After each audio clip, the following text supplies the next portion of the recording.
Hallelujah. आइए प्रार्थना करते हैं। हमारे प्रेमी स्वर्गीय अच्छे भले पिता, दिल से आपको धन्यवाद देते हैं परमेश्वर। धन्यवाद पिता इस संगति के लिए, क्योंकि आप हम सबके पिता हैं और आप हर समय अपने आत्मा के द्वारा हम पर जाहिर करते हैं कि आप हमें कितना प्यार करते हैं। हर कदम पर हमारे साथ रहते हैं, हमें संभालते हैं, हमें अपनी बुद्धि की बातें सिखाते हैं। और जब आप हमें अपनी बुद्धि की बातें सिखाते हैं, हम शत्रु के सामने भी, उसकी किसी भी चाल के सामने भी हम निडर होकर खड़े होते हैं। धन्यवाद देते हैं परमेश्वर हम आपको। प्रभु यीशु मसीह, आपने कहा मैं कल, आज और युगानुयुग एक जैसा रहने वाला प्रभु हूँ, जो था, जो है और जो आने वाला है, जो आदि और अंत है, जो अल्फा और ओमेगा है। मैं जो मर गया था अब सर्वदा के लिए जीवित हूँ। यीशु, अब आप हम में रहते हैं, पवित्र आत्मा के रूप में हमारे लिए, हमारी साथ, हमारी और हैं। और प्रभु, अब हम ये जीवन जो आपने हमें दिया, हम अकेले नहीं जीते, आप हम में से होकर इस जीवन को जीते हैं। जितनी हमारी अंडरस्टैंडिंग बढ़ती जाती है, हम में से वो जीवन लगातार बहता चला जाता है। प्रभु यीशु, हम आपको धन्यवाद देते हैं, इस संगति के लिए धन्यवाद देते हैं, इस फेलोशिप के लिए प्रभु, इस समय के लिए आपको धन्यवाद देते हैं जब आपने हम सबको इकट्ठा किया। जितने लोग ऑनलाइन हैं प्रभु, उन सब के जीवन के लिए भी आपको धन्यवाद देते हैं। हम सब आपसे सीख रहे हैं, हम सब बढ़ रहे हैं, हम में से कोई भी सिद्ध नहीं हो गया। हम हर दिन सीख रहे हैं, हम हर दिन बढ़ रहे हैं। इस समय भी आपका आत्मा यहाँ है, हमें गाइड करने के लिए, हमें सिखाने के लिए, हमें लीड करने के लिए। प्रभु, सब कुछ को आपके हाथों में सौंपते हैं, पूरी क्वायर टीम को आपके हाथों में देते हैं प्रभु। सबके हाथों के कामों पर आपने कहा, मैं तेरे हाथों के कामों पर आशीष को दूंगा। और जिस भी काम को हम हाथ डालते हैं, वहाँ हम फलवंत होते हैं। प्रभु यीशु, हम आपको धन्यवाद देते हैं। हम सब यहाँ हैं ताकि हम अपने जीवित प्रभु, जीवित परमेश्वर, जिसको आज हम जानते हैं, हम उसकी महिमा गाएं, क्योंकि ये हमें अच्छा लगता है। ये हमें अच्छा लगता है कि आज हम किसी अनजाने परमेश्वर के पीछे नहीं हैं। आज हम उस एक सर्वशक्तिमान और महान परमेश्वर को जानते हैं, जिसने हमें ज़िंदगी दी है, हमारे पुराने जीवन से हमें छुटकारा दिया, हमें शांति दी, हमें अपना अनुग्रह, अपनी कृपा दे दी है। आगे के जीवन के लिए भी पिता, हम आपको धन्यवाद देते हैं। आमीन, आमीन। प्रभु, सबकी आप मदद करेंगे, जो लोग आने वाले हैं, जो लोग ऑनलाइन हैं, प्रभु इन सबको भी आज आप मदद करेंगे और इनके हृदयों से आज आप बात करेंगे। धन्यवाद यीशु, धन्यवाद। आमीन, आमीन। धन्यवाद यीशु। कहता है दिल मेरा धन्यवाद प्रभु, किए तूने कार्य महान मेरे प्रभु।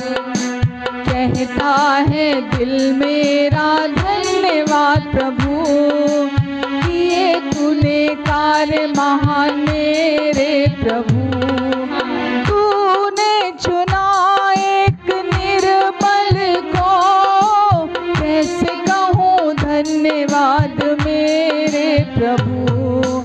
तूने चुना एक निर्बल को, कैसे कहूँ धन्यवाद मेरे प्रभु। Hallelujah, hallelujah.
मेरे प्रभु, हालेलुया हालेलुया हालेलुया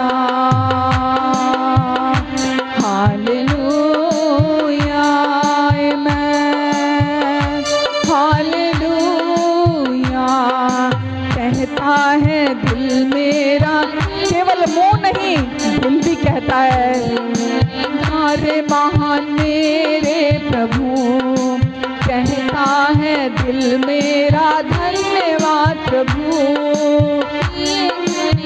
अरे महान मेरे प्रभु, hallelujah amen hallelujah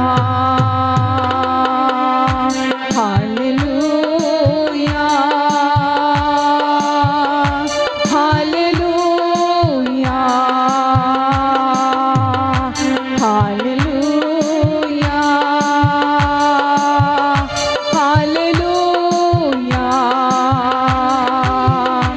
hallelujah hallelujah hallelujah hallelujah hallelujah hallelujah. जीवन आएक मुझको दिया,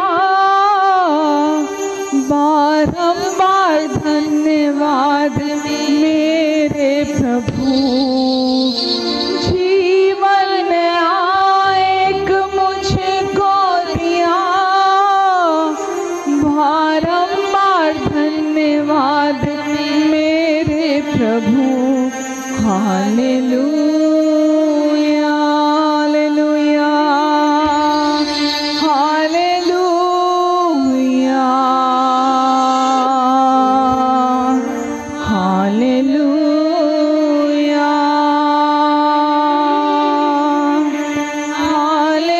हालेलुया आमेन। प्रभु यीशु, हम धन्यवाद देते हैं, आपने स्वर्ग में अकेले रहना मंजूर नहीं किया, क्योंकि आप हमारे साथ वहाँ रहना चाहते हैं।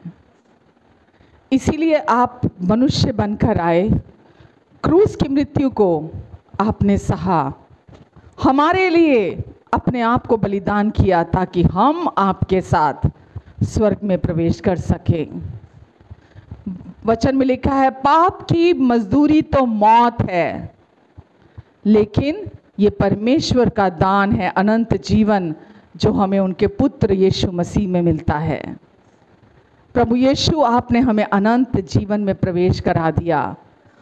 हालेलुया। कहता है दिल मेरा धन्यवाद प्रभु, आज अनंत जीवन हमारे अंदर प्रवेश कर चुका है, हमने अनंत में प्रवेश कर लिया और वो अनंत आज हमारे अंदर आ चुका है, क्योंकि यीशु ने हमारे पापों की मजदूरी खुद का लहू बहाकर पूरी पूरी चुकाई है। धन्यवाद देते हैं यीशु। केवल एक ही नाम है जो संपूर्ण पापों से मुक्ति दिलाता है, मुक्ति, क्योंकि उस नाम ने हमारे सारे पापों को अपने ऊपर ले लिया, हमारे पापों की सजा, दोष, दंड और न्याय अपनी देह पर चुका दिया। आमेन। इसलिए हम उस नाम की भक्ति करते हैं, उस नाम की महिमा करते हैं। आमेन। तारक नाम यीशु नाम, जय जय नाम यीशु नाम, हो तारक नाम यीशु नाम, जय जय नाम यीशु नाम, हो तारक नाम यीशु नाम, जय जय नाम यीशु नाम। आज हमारे वो साथ हैं, हमारा उसके हाथ है। हो आज हमारे वो साथ है, कल हमारा उसके हाथ है। हो तारक नाम यीशु नाम, जय जय नाम यीशु नाम। हो तारक नाम यीशु नाम, जय जय नाम यीशु नाम। बहती नदी वो प्यासे दिल को, वो सावन है बंजर मन को। बहती नदी वो प्यासे दिल को, वो सावन है बंजर मन को। तारक नाम यीशु नाम, जय जय नाम यीशु नाम। ओ तारक नाम यीशु नाम, जय जय नाम यीशु नाम। ओ तारक नाम यीशु नाम, जय जय नाम यीशु नाम। एक ही नाम यीशु नाम, तारक नाम यीशु नाम। ओ एक ही नाम, एक ही नाम, तारक नाम यीशु नाम। ओ तारक नाम यीशु नाम, जय जय नाम यीशु नाम। तारक नाम यीशु नाम, जय जय नाम यीशु नाम। उसके पास जो भी आता है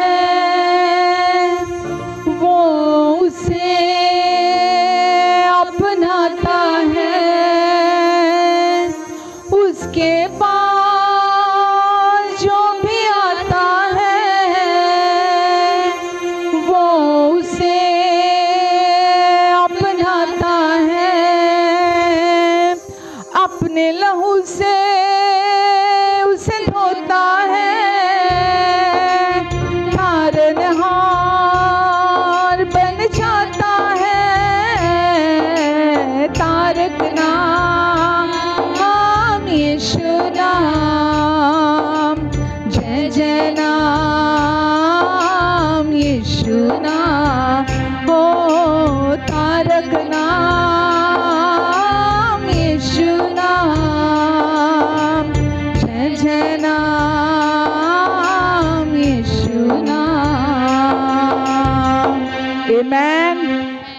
एक ही नाम, एक ही नाम, सारे जहां में बस एक ही नाम, यीशु नाम यीशु नाम यीशु नाम। हम सब भटके हुए थे, एक बंजर जमीन की तरह थे, जीवन सूखे हुए थे, कहीं शांति नहीं थी। डर, शर्मिंदगी, दोष भरा हुआ था जीवन में। सब कुछ होते हुए भी ये तीन चीज़ें हमारे जीवन में हमें इनसे छुटकारा नहीं मिल रहा था, ना तो डर से, ना दोष से, ना शर्मिंदगी से। पर यीशु नाम ने आकर हमें हर तरह के डर से, हर तरह के दोष से, हर तरह की शर्मिंदगी से हमें छुटकारा दिलाया। हमें वो शांति दी जो सारी दुनिया की समझ से परे की शांति है। हमें वो कृपा दी जिसके हम योग्य नहीं थे, हमें अपनी कृपा से भर दिया इस नाम ने। और आज हम भरे हुए हैं। परमेश्वर का जीवन आज हमारे अंदर है। पिता, हम आपको धन्यवाद देते हैं, धन्यवाद देते हैं परमेश्वर। हालेलुया।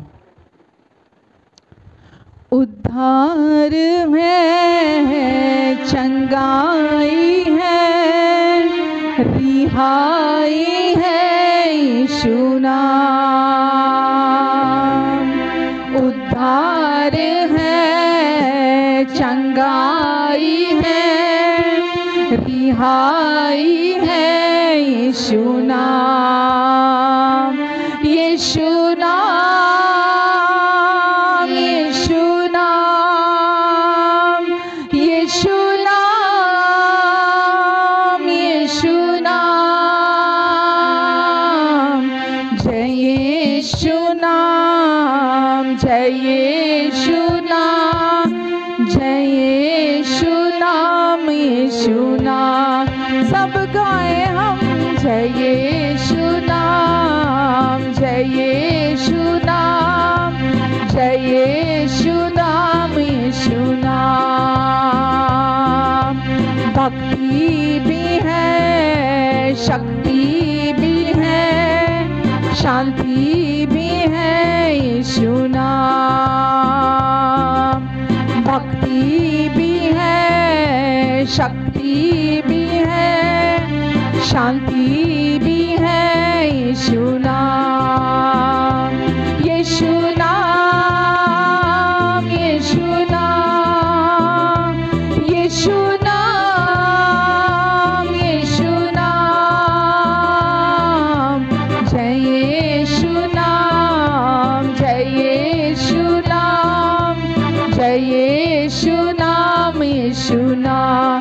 सब गाए हम जय यीशु नाम, जय यीशु नाम, जय यीशु नाम, यीशु नाम। आशा भी है, जीवन भी है, विजय भी है यीशु नाम। आशा भी है, जीवन भी है, विजय भी है यीशु नाम। फिर से कहेंगे, आशा भी है, जीवन भी है, विजय भी है यीशु नाम। यीशु नाम, यीशु नाम, यीशु नाम, यीशु नाम। सच्चा वो नाम, प्यारा वो नाम, मीठा वो नाम यीशु नाम। सच्चा वो नाम, प्यारा वो नाम, मीठा वो नाम यीशु नाम। यीशु नाम, यीशु नाम, यीशु नाम, यीशु नाम। जय यीशु नाम, जय यीशु नाम, जय यीशु नाम, यीशु नाम। सब गाए हम जय यीशु नाम, जय यीशु नाम, जय यीशु नाम, यीशु नाम। मिल गाए हम जय यीशु नाम, जय यीशु नाम, जय यीशु नाम, यीशु नाम। यीशु नाम, यीशु नाम, यीशु नाम, यीशु नाम, यीशु नाम, यीशु नाम। आमेन। सब कुछ है यीशु नाम में। पिता ने अपने इकलौते पुत्र यीशु को इस संसार में भेजा ताकि जो कुछ उनका है वो हमारा हो जाए। उन्होंने यीशु को भेजकर हमें अपना सब कुछ दे दिया। उद्धार है, चंगाई है, आज़ादी है यीशु नाम। भक्ति है, शक्ति है, शांति है यीशु नाम, आशा है, जिंदगी है, विजय है यीशु नाम। सब कुछ पिता ने यीशु नाम में हमें दे दिया और हम पिता आपका शुक्र शुक्र शुक्र करते हैं, क्योंकि आज हम भरे हुए हैं, भरे गए हैं उस जीवन से जो यीशु देने आए थे। धन्यवाद पिता। इस समय भी आपका जीवन यहाँ बह रहा है, आपका जीवन यहाँ बह रहा है प्रभु, और जहाँ आपका जीवन बहता है वहाँ दुष्ट का कोई काम बना नहीं रहता। कोई रोग, बीमारी, कोई लक्षण, कोई झूठ और धोखेबाजी, कोई डिप्रेशन, कोई निराशा, कोई चिंता, कोई डर, कोई दोष, कोई गलानी, कोई शर्मिंदगी, जो शैतान के काम हैं वो बने नहीं रहते। कमी घटी बना नहीं रहता। और आज का दिन उद्धार का दिन है और दुष्ट के सारे कामों के विरोध में इस समय मैं खड़ी होती हूँ और प्रभु यीशु मसीह के नाम से हर एक के जीवन से, सिर से लेकर पैरों तक, पैरों से लेकर सर तक, जो भी शैतान तेरे काम है इनके जीवन में तूने शुरू किए हैं, मैं कैंसिल करती हूँ यीशु मसीह के नाम से। मैं सारे गंदे कामों को तोड़ती हूँ, हर एक अशुद्ध आत्मा को मैं इनके जीवन से निकल जाने का आदेश देती हूँ प्रभु यीशु मसीह के नाम से। धन्यवाद प्रभु, धन्यवाद यीशु, धन्यवाद प्रभु। आपने कहा मेरा अनुग्रह तुम्हारे लिए बहुत है, चंगाई के लिए, रिहाई के लिए, छुटकारे के लिए, आज़ादी के लिए, भक्ति के लिए, शांति के लिए, हर चीज़ के लिए मेरा अनुग्रह तुम्हारे लिए काफ़ी है। और आज इस समय प्रभु आपका अनुग्रह पर अनुग्रह, अनुग्रह पर अनुग्रह, जैसे लहरों के बाद लहर, लहर के बाद लहर आती है, प्रभु यहाँ बह रहा है। आपका अनुग्रह यहाँ बह रहा है प्रभु, शांति देने के लिए, चंगाई देने के लिए, संतुष्टि देने के लिए, बुद्धि देने के लिए, फेवर देने के लिए, यीशु मसीह के नाम से रिसीव कीजिए, रिसीव कीजिए, ग्रहण कीजिए। प्रभु का जीवन इस इंतज़ार में है कि हम कब अपने जीवन में उसे अलाउ करते हैं, अनुमति देते हैं काम करने के लिए, क्योंकि प्रभु कभी किसी पर थोपते नहीं हैं, ज़बरदस्ती नहीं करते हैं। हम उन्हें अनुमति देते हैं कि प्रभु मैं इसे रिसीव करता हूँ, प्रभु मैं इसे ग्रहण करता हूँ यीशु, और मैं आपको धन्यवाद देता हूँ प्रभु। आमेन। धन्यवाद यीशु। जितने लोग ऑनलाइन है प्रभु, उनके जीवन में भी आप काम कर रहे प्रभु। इस समय आप उनके जीवन में भी अपनी रेजरेक्शन की पावर को, पुनरुत्थान की पावर को रिलीज़ कर रहे हैं, और प्रभु उनके जीवन से दुष्ट के काम टूट रहे हैं यीशु मसीह के नाम से। यीशु मसीह के नाम से मैं आपको धन्यवाद देती हूँ प्रभु। धन्यवाद यीशु, धन्यवाद प्रभु। आपकी अबंडेंस के लिए धन्यवाद। आप अपनी महिमा के उस धन से जो मसीह यीशु में इन सब की सारी ज़रूरतों को पूरा करते हैं और कर रहे हैं। हमारी सोच और समझ से बढ़कर, मांगने और प्रार्थना से अधिक आप हमेशा करते हैं और इस समय भी कर रहे हैं, उस सामर्थ्य के द्वारा जो हमारे भीतर है। धन्यवाद यीशु, धन्यवाद। मैं एक एक को ब्लेस करती हूँ, फूलों फलों की आशीष से मैं ब्लेस करती हूँ यीशु मसीह के नाम से। Amen, amen, amen, amen. Thank you. Hallelujah. Amen, amen. कैसे सब? गुड, बहुत अच्छे।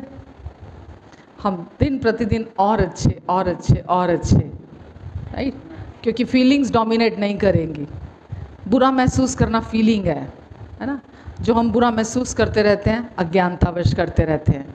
लेकिन जैसे ही हम प्रभु के वचन को जानते चले जाते हैं, जानते चले जाते हैं, हमारी समझ बढ़ती चली जाती है, हम और खुश और खुश और खुश रहने लगते हैं। आमेन।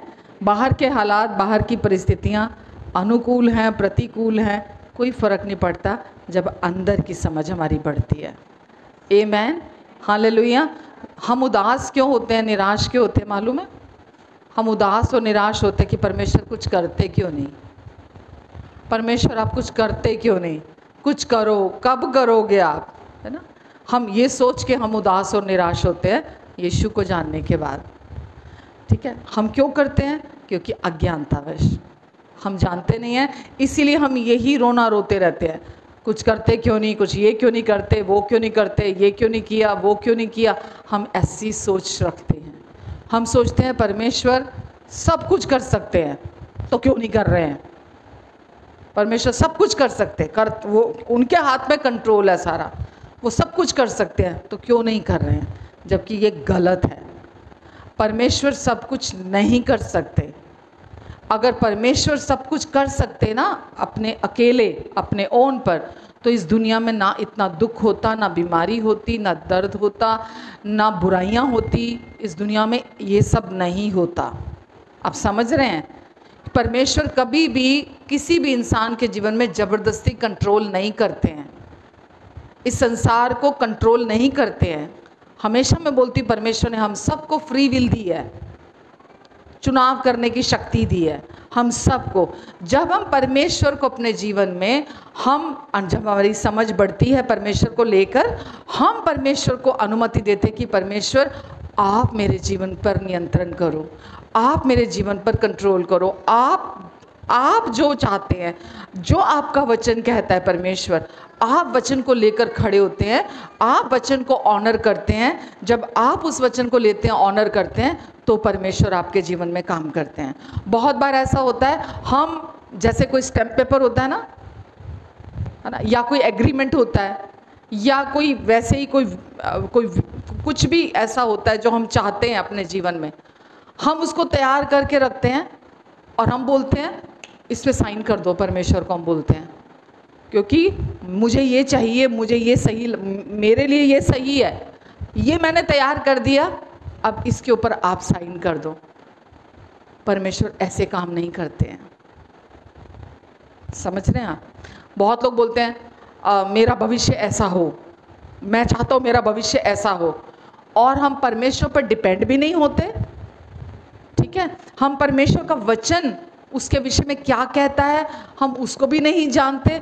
हम केवल ये चाहते हैं कि बस ये मुझे तो मेरे हिसाब से मुझे ये सही लग रहा है और मैंने ये तैयार कर दिया है ना, इसके नीचे बस परमेश्वर आप साइन कर दो।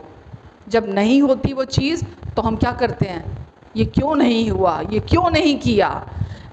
परमेश्वर कर सकते थे, वो पावरफुल है, उनसे सब कुछ हो सकता है, उन्होंने क्यों नहीं किया। तो हम ये इंतज़ार में रहते हैं कि परमेश्वर क्यों नहीं कर रहे हैं, बिना इसके कि हम परमेश्वर के सबमिशन में आएँ, उनके वचन के सबमिशन में हम आएँ। परमेश्वर चाहते हैं हम इंतज़ार करें। हो सकता है जो आपकी प्रार्थना का उत्तर अभी नहीं आया, परमेश्वर आपको वेट करने के लिए कह रहे हैं अभी, पर आप कहते हैं मेरे समय पर, इस समय पर ये चीज़ होनी चाहिए, जब मैं चाहता हूँ मेरे समय पर चीज़ होनी चाहिए। तो हम परमेश्वर को चलाने की कोशिश करते हैं, वो नहीं चलेंगे, वो चल चुके हैं। परमेश्वर चल चुके हैं पहले ही, आज से 2000 साल पहले उन्होंने यीशु को भेजकर। आप कहते परमेश्वर आप करते क्यों नहीं? परमेश्वर कहते मैंने तो सब काम पूरा कर दिया, कौन सा काम बाकी छोड़ा जो मैं करता नहीं हूँ, मैंने तो सब काम पूरा कर दिया है। आप बोलेंगे मेरे बच्चों का फ्यूचर, परमेश्वर बोलते मैंने सब पूरा कर दिया। आप बोलते मेरी हेल्थ, परमेश्वर बोलते मैंने इसको भी पूरा कर दिया। आप मेरी शांति, परमेश्वर कहते मैंने इसको भी पूरा कर दिया। मेरे रिश्ते, परमेश्वर कहते मैंने इसको भी पूरा कर दिया। समझ रहे हैं आप? और फिर भी हम ये कहते हैं कि परमेश्वर कुछ करते क्यों नहीं है। हम आलसी बनकर अगर बैठे रहें, हम अगर नहीं चलेंगे तो परमेश्वर नहीं चलेंगे। हम चलेंगे तो परमेश्वर हमारे साथ चलेंगे। हम चलेंगे का क्या मतलब है? हम परमेश्वर के वचन को सुनेंगे, हम परमेश्वर के वचन को रिसीव करते हैं, हम परमेश्वर के वचन को मनन करते हैं। जब हम ये करते हैं तो परमेश्वर का वचन हमारे लिए रास्ता बनाता है, हमारे लिए जो यीशु ने पहले ही पूरा कर दिया, फिर वो हमारे लिए उस काम को पूरा करता है। अब समझ रहे हैं बाइबल में क्यों लिखा है? परमेश्वर अपने समय पर चीज़ों को बहुत खूबसूरत बनाते हैं। आपको भी, आपने प्रार्थना की, आपने वचन को लिया, परमेश्वर पर विश्वास किया, सबमिशन में आए। अगर वो काम, कोई भी चीज़ की अगर हम वेट कर रहे हैं, अगर वो नहीं हुआ, ठीक है, तो इसके पीछे कुछ तो है जो हमें पता नहीं है। परमेश्वर हमें कहीं बचाना चाहते हैं, परमेश्वर कहीं किसी भी मतलब मैंने बोला ना, हम जानते नहीं हैं कि उसके पीछे क्या है। हम ये सोचते हैं कि सांसारिक रीति से ये चीज़ मुझे चाहिए, मुझे अभी मिल जाए, ठीक है। हम अपने बच्चों को भी चीज़ें टाइमली देते हैं, हम अपने बच्चों को भी कुछ देते हैं। बहुत सारे पेरेंट्स होते हैं बच्चों को चीज़ें समय से पहले दे देते हैं और उसका नुकसान और हर्जाना कई बार भरना पड़ता है ना। ज़्यादा लाड में, ज़्यादा प्यार में, है ना, सोचते समझते नहीं है। बस उनको लगता है मेरे बच्चे के पास ये चीज़ होनी चाहिए, क्योंकि ये मेरा बच्चा है। मैंने अपने समय में ये चीज़ें मेरे पास नहीं थी, पर ये क्योंकि मेरा बच्चा है इसके पास सब कुछ होना चाहिए, बिना ये जानते हुए समझते हुए कि जो मैं आज़ादी अपने बच्चे को दे रहा हूँ, फ्रीडम दे रहा हूँ, क्या उसको उसकी समझ है, क्या वो उसका सही इस्तेमाल करेगा क्या नहीं करेगा, हम उस चीज़ को समझते नहीं हैं। आप समझ रहे हैं? तो परमेश्वर चाहते हैं, वचन में क्यों लिखा कि तू अपने समझ का सहारा मत लेना, तू अपनी समझ का सहारा मत लेना, वरन संपूर्ण मन से परमेश्वर पर भरोसा रखना।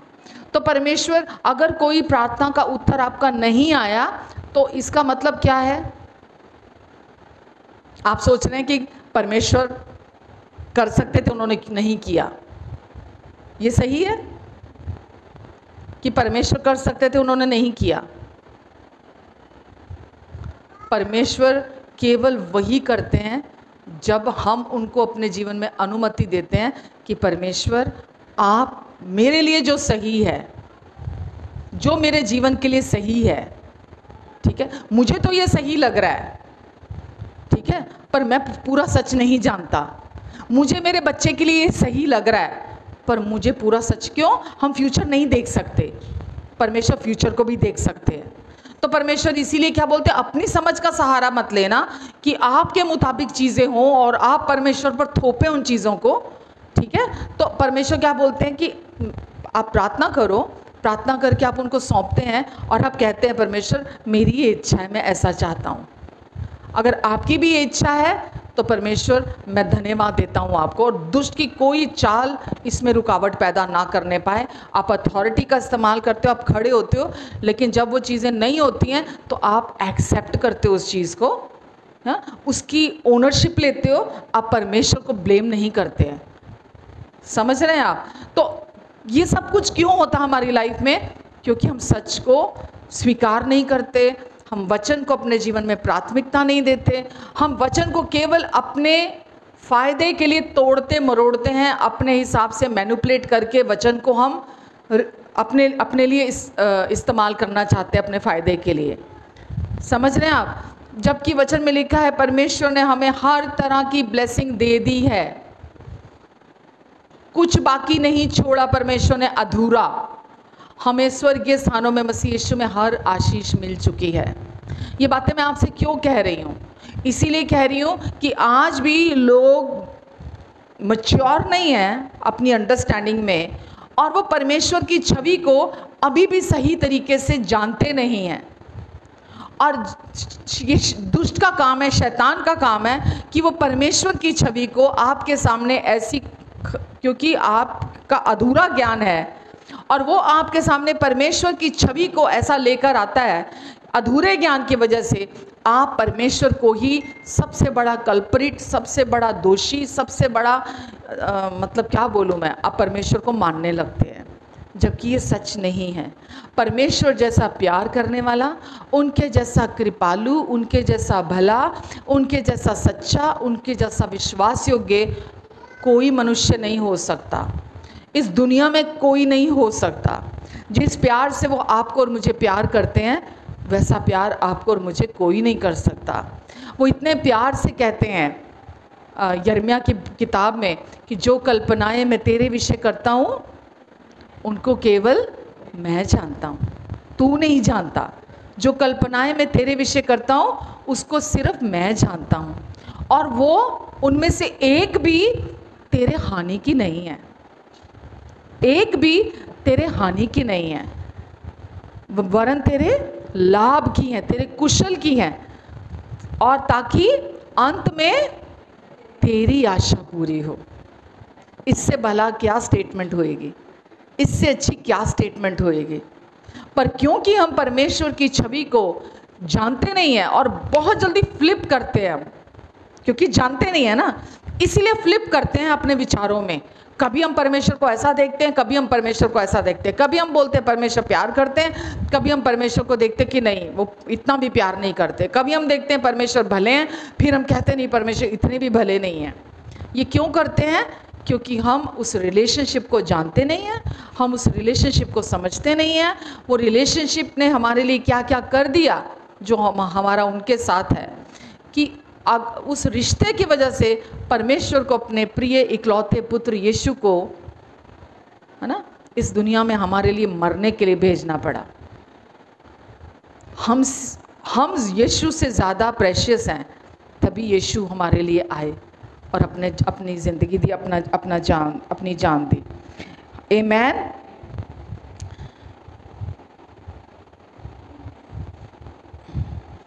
परमेश्वर हमेशा हमारी चॉइसेस को ऑनर करते हैं, ठीक है, जो भी हमारी पसंद है। लेकिन अगर वो चॉइसेस हमारी सही नहीं है तो परमेश्वर उसको कभी होने भी नहीं देते हमारी ज़िंदगी में, है ना। होने नहीं देते का क्या मतलब है? वो प्रार्थना सुनी नहीं जाती है। अगर हम गलत प्रार्थना कर रहे हैं तो वो प्रार्थना सुनी नहीं जाती है। परमेश्वर कभी भी गलत प्रार्थना को कान नहीं देते हैं। हम ही गलत प्रार्थना करते हैं और हम ही डिस्करेज हो जाते हैं, हम ही डिसअपॉइंटेड हो जाते हैं। परमेश्वर हमेशा जो हम वचन से, जो नई वाचा के वचन हैं, प्रॉमिसेस हैं, केवल वही प्रार्थनाएं सुनते हैं। आपकी गलत प्रार्थनाएं परमेश्वर कभी नहीं सुनते हैं। समझ रहे हैं आप? हमारी गलत प्रार्थनाएं या अज्ञानतावश की गई प्रार्थनाओं को जब हम करते हैं और वो नहीं होता तो हम डिस्करेज होते हैं। कितनी ब्यूटीफुल बात है ना।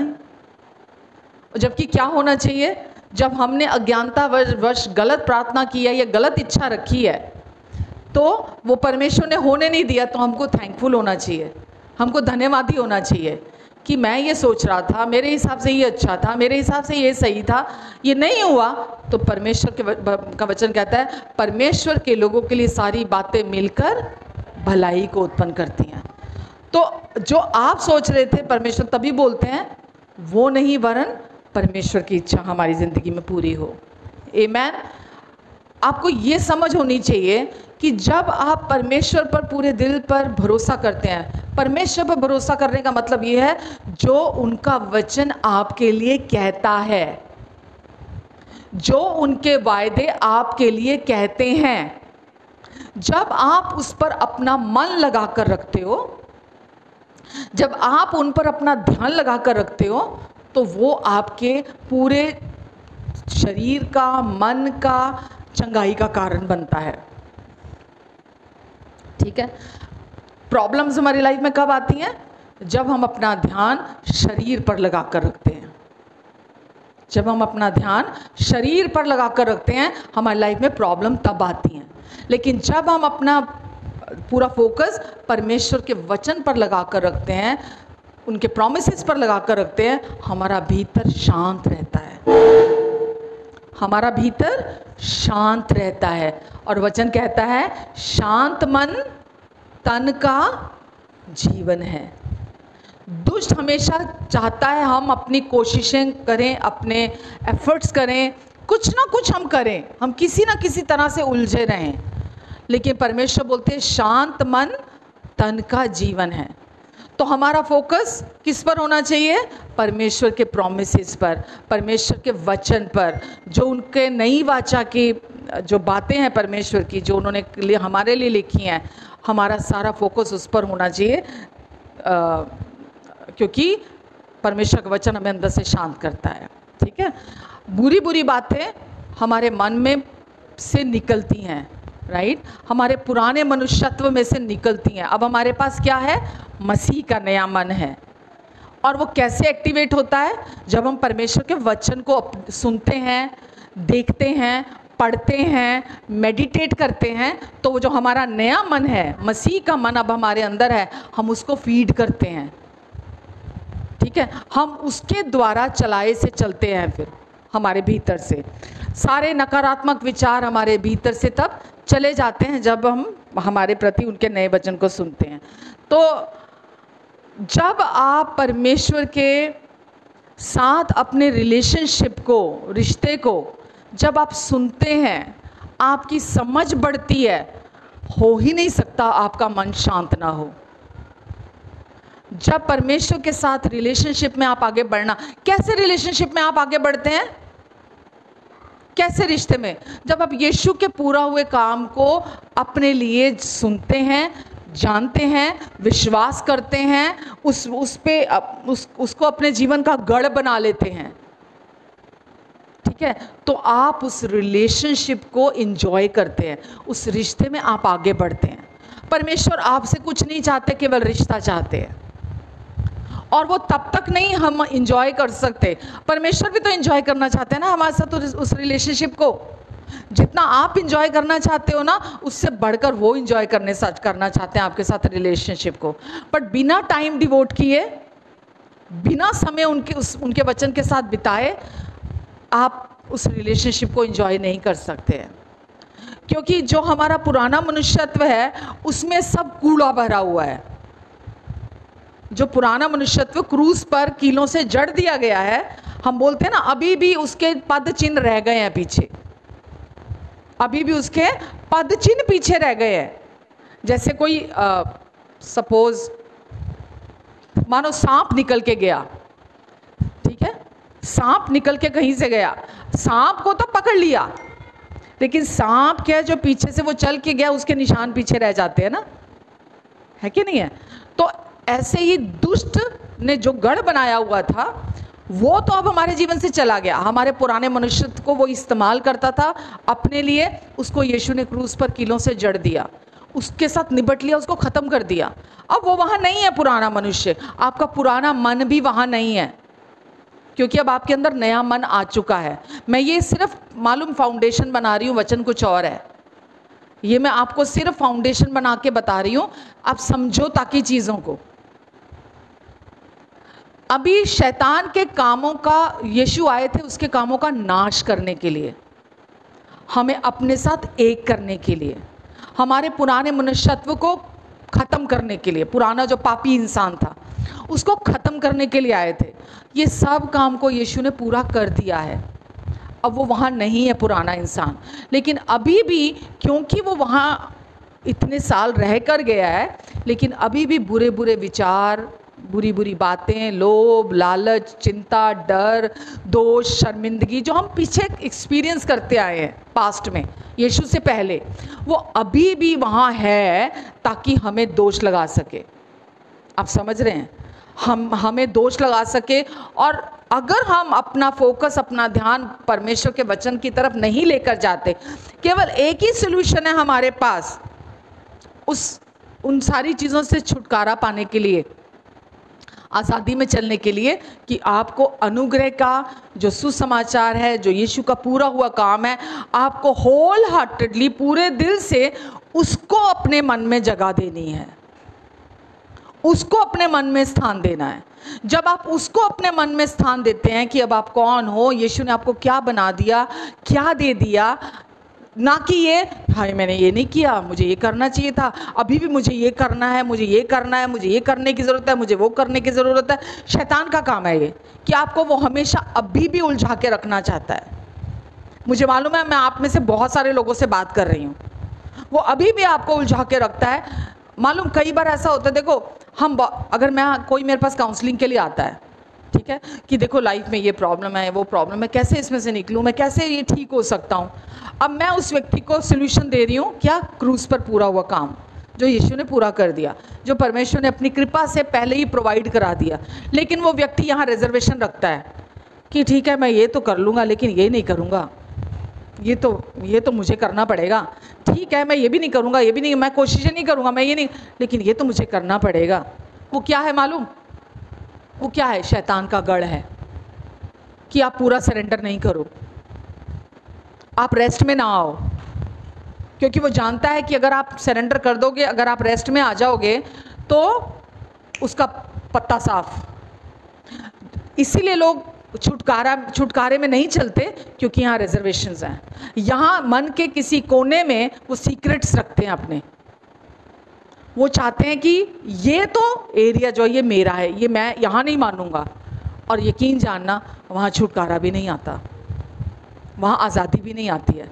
शैतान को अगर मैं पहले भी बोलती हूँ ना, अगर कील ठोकने की जगह तक, कील की नोक की कितनी जगह होती है, अगर आपने कील की नोक जितनी जगह उसको अपने मन में दी है, उसको आपने बाहर मुंह खोला नहीं, उस वीकनेस के लिए प्रार्थना नहीं की, प्रभु से मदद नहीं मांगी, ठीक है, तो वो वहाँ वापस पूरा जगह बना लेगा।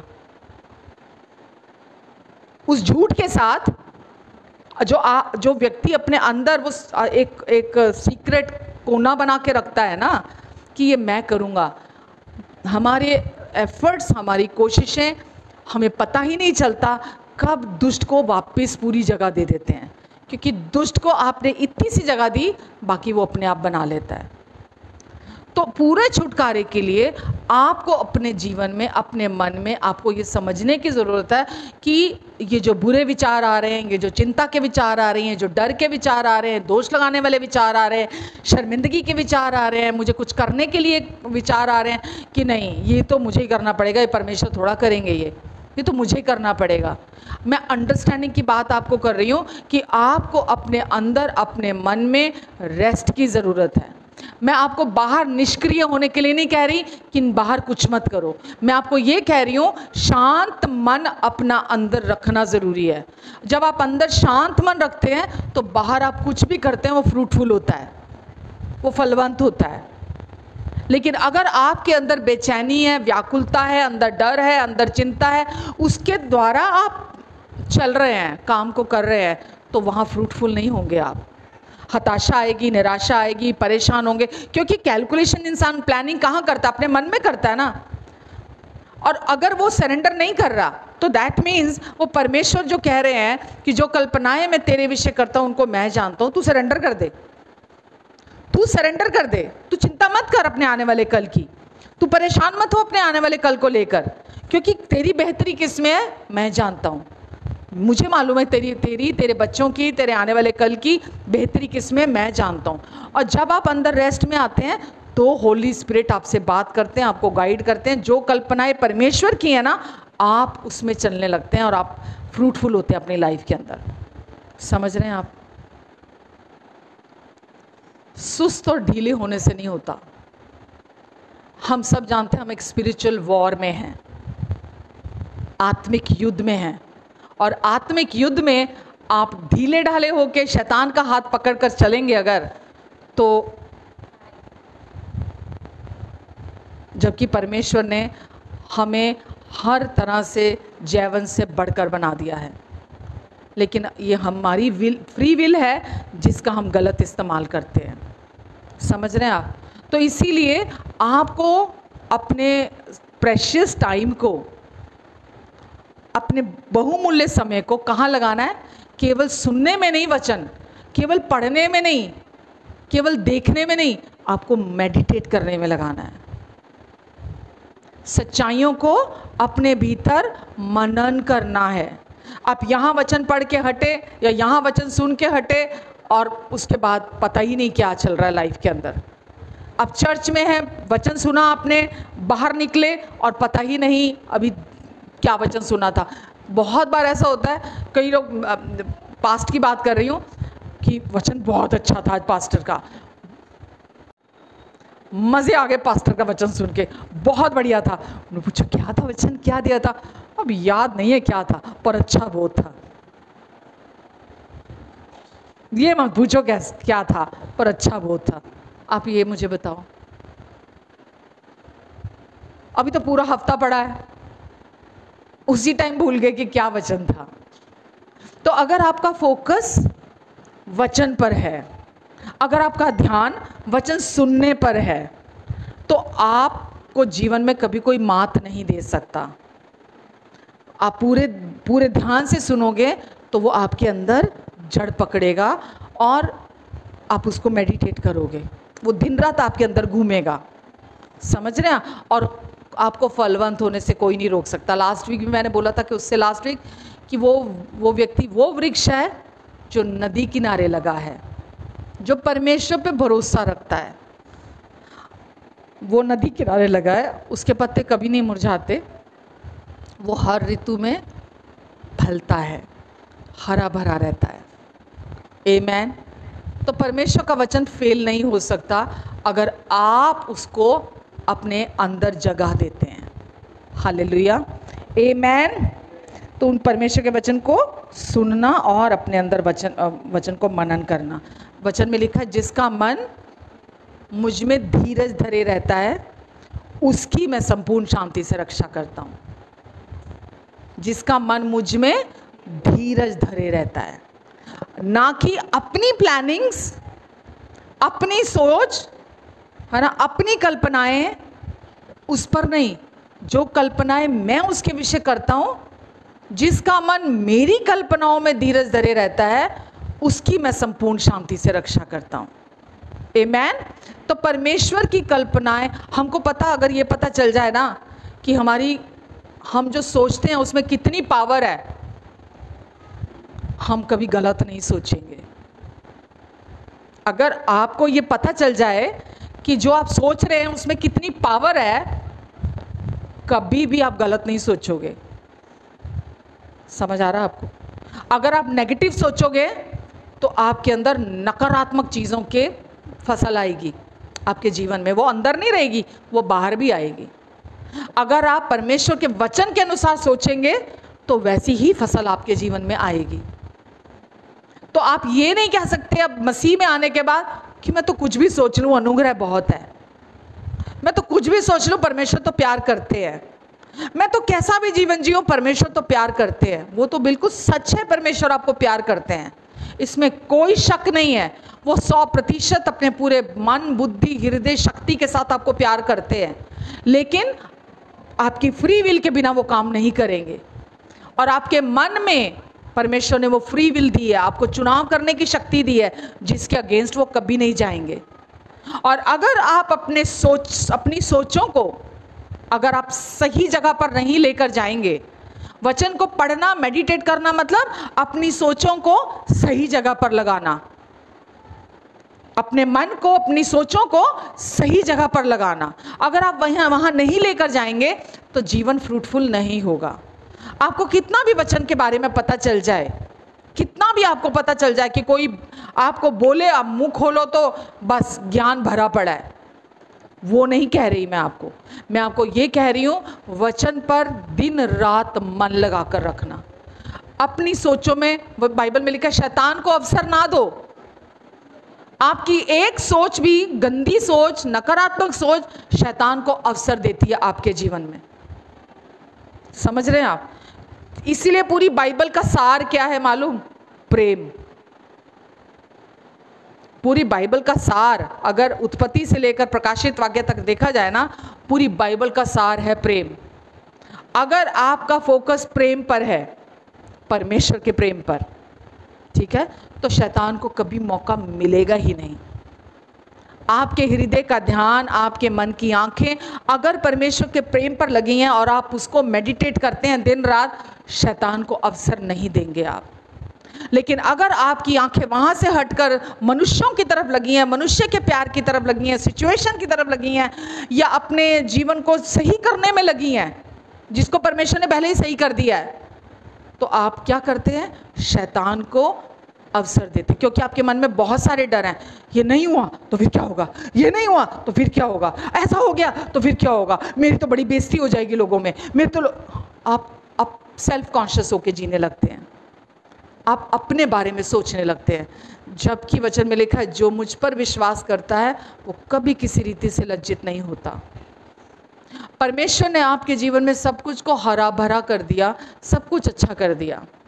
कल मैं ये एग्जाम्पल दे रही थी, बात कर रही थी, एक ट्रेन में 2 लोग जा रहे हैं, मतलब एक डिब्बे में 2 लोग बैठे हैं, एक राइट वाली विंडो पे बैठा है, एक लेफ्ट वाली विंडो पे बैठा है, ठीक है, और वो कहीं जा रहे हैं, पहाड़ों वाली जगह में ट्रेन जा रही है।